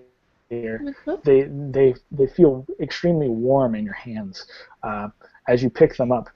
You can see that they start to try to etch out and branch out and wrap around your hand, but as you touch them and kind of grip them tightly, they don't move any further, and they just stay warm in your hand. Is my reaction to just want to drop it? If you want to drop them, you can certainly drop them. Or if you want, like, it's not a pressure that would make you want to drop it just yet, but you can feel that there's a pressure going on in your hand, like it's pressing up against your hand and trying to. And do I see any symbols on it? Would I be able to know anything about that? Yeah, these are little prayer tokens, essentially, from the Hoof of Gwlan. They are specialized prayer tokens. They're made out of wool, and they give off this like very warm and glowing feeling. But they are scattered all over the room. Okay. I guess I'll just hold one and get back. Just show it to Sebastian. I'm not exactly sure what to do with this at this point. I know that there's this box at the end of the. Alright. So as you guys. Unless you're like looking at the tokens on the ground, are they just kind of scattered, or is there like they are littered? I mean, they're scattered. There's no real pattern to it, but they are just completely scattered on this floor to where it would make just walking to this fairly difficult. All right. I don't know. Usually, if you go into a temple, there's usually an offering. There's like a box at the front, and you take something and you put it in. So, I don't know. The huntsman turns and he says, "Why even bother with the tokens when you can just allow me to move over there and bring you back the box?" Alright, that's fine. You're going to bring the box back, but I'm just saying that perhaps the box, in order to open it, you may have to give us some form of offering. That's just like the magic that you all toss around. You got to give something to get. And I'll just say I thought that that's what you were already going to go do.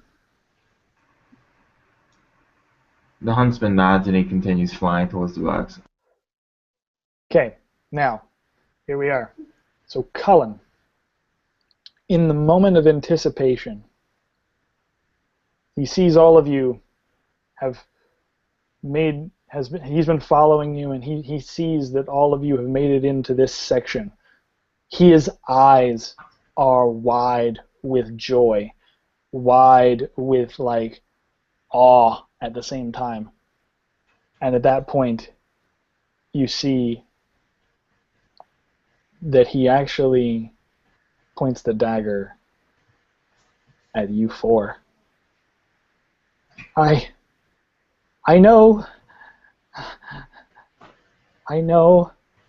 that I am weak. I know that I am meager. But thank you for giving me this opportunity. You have to understand, I made a promise. I made a pact with Blackmire. Hand me that fleece, and I'll let you go. You blind little... Oh, boy.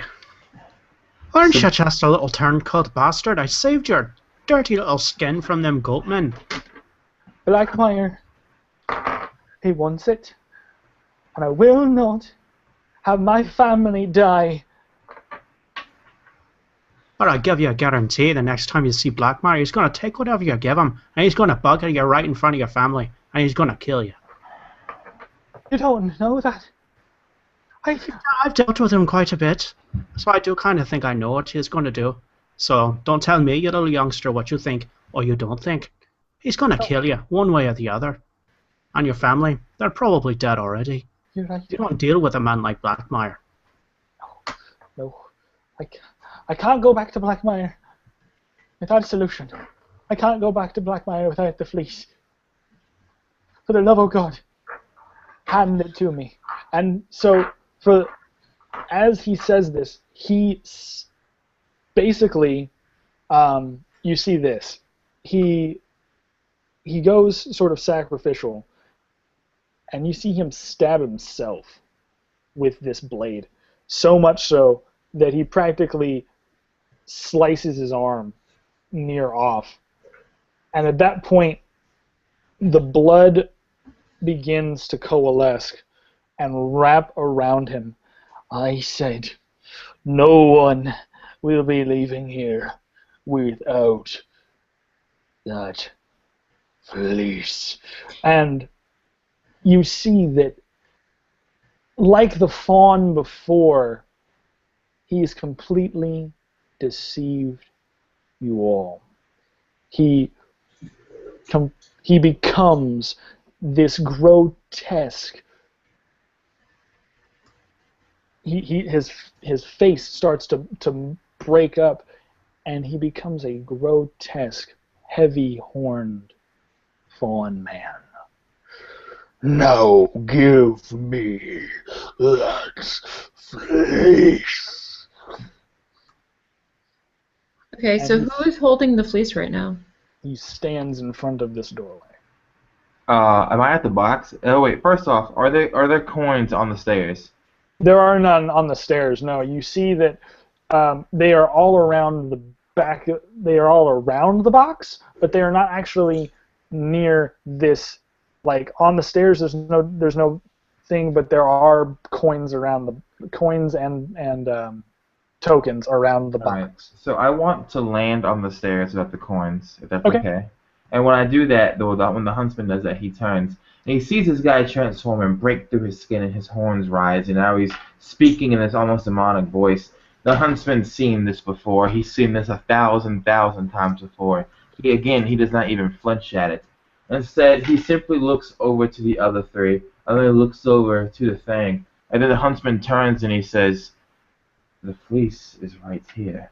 And he indicates with his right hand at the ground covered in the tokens, and he beckons for this guy to charge at him. And I will go ahead and say that yes, he will begin his charge. But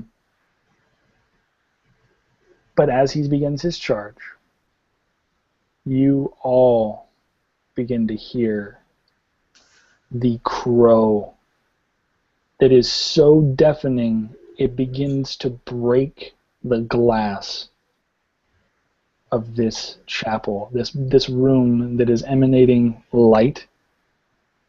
The glass begins to shatter, and you hear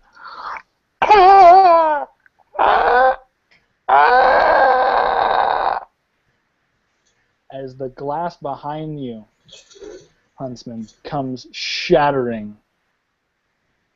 The other creature, this man, Cullen, now charges forward as the glass shatters. And he begins to cut himself as he's striding forward. He cuts his arm and throws and lobs a spell towards you. And at that point, because it is late, I'm wondering how you guys are doing as far as time before I continue. If you guys need to call it quits for the night, I am content with us ending it right here and picking up the remainder of the game on the next session we have. I really want to kill this guy. You really want to kill this guy? Okay. Wait, I want to see what the others feel first because I know it's also late for them. So I Yeah. want to see what they feel, but I really want to kill this guy. Like, I really want to kill this guy. Okay. My Pokemon are rebelling. Your Pokemon are rebelling. It's 12:30 here, but okay, we'll do it. We'll kill the dude. No, I mean, Amanda, if you have to go, if you have to leave, Yeah, but it might be a good cliffhanger point. yeah, I can completely set this up as a cliffhanger point, and we can completely come back to this the next time. I will start it off from here, and we will leave it coming up to the next session. Oh, come Sounds on, like- Marquis. You got to have something to come back to. You gotta have some reason to come back, bro. You gotta continue. I really want to kill this. If everyone wants to kill him later, we can kill him later. But I want that death blow later because my You want that death blow later? Okay, cool. My Pokemon cannot rebel against me and just come out of it scot-free. Gotta catch 'em all, Pokemon. Yeah, no. Yeah, no, that's Gotta earn totally that a play. badge. Gotta earn that badge, bro. You gotta kill Cullen. I'll toss you the box of explosives that I was supposed to deliver. Gonna toss you the Blow 'em up later. Pokemon ball. Yeah, man. Okay, cool. Like I said, I'm sorry, guys, that ran a little long. I didn't start till later. That's right. Thank you guys so I'm much fine. for being a part of this and doing all this stuff. If you guys want to do your closing, little outros for the night, I am totally up for that, and then we can call it good, okay? All right. All right. Sounds good. So starting left to right. So Amanda, go ahead. Closing outros. Well, I guess I'll do a shameless plug. Yeah, that's fine. So I'm starting a new group. It's called Dead Dice Society. It will be airing in March. It will be plugged on YouTube. Stay tuned. You can go to the Twitch feed, Dead Dice Society, and follow. Also, you can follow me, DM Deistress. It should be very entertaining. The mood of the game will be campy, witty, funny, D&D, fun style. Awesome. Yeah. There you go. Great game. Awesome job, Chad. Woo! Thanks, man. Thank Good you. Thank you teamwork, very much, huh? guys. I appreciate it. All right. Jayne, go ahead. Thanks for inviting me. I had a lot of fun tonight. Okay, cool. And also, I do have a channel, The Mall, on YouTube. It's spelled Maul. Kind of quiet right now, but I plan on getting some other stuff up there. So that's it. Thanks. All right. Jeff.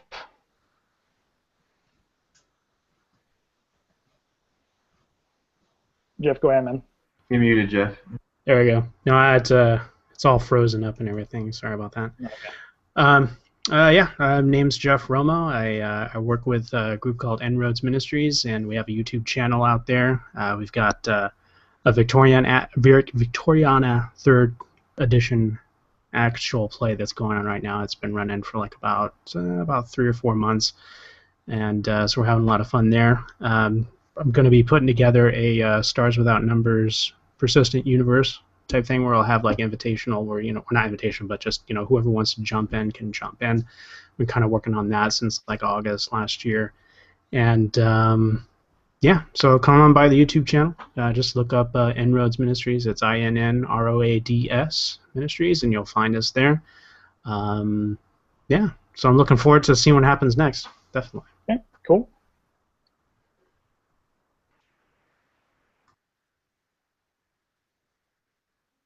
Marquis? Go All ahead, right, buddy. there we go.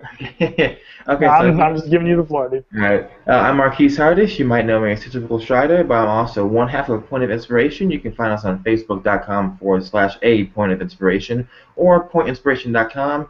We put out free supplemental books for D&D 5e homebrew stuff. A lot of people seem to like it so far. In fact, both the class I was using, the archetype I was using, and Amanda's race variant traits both come from the book Grimdark, a book of fairy tales. You can check that out. Everything is completely free. You can find the download link on our website. We also finished up our poll, so we'll be announcing what our next book is soon as well. So stay tuned for that. Follow, like, subscribe, all that good stuff. For you, Chad, it was a wonderful game. Thank you for having me here. Also, all the role-playing the characters from everybody else. So overall, it was a pretty good night, so thank you for that.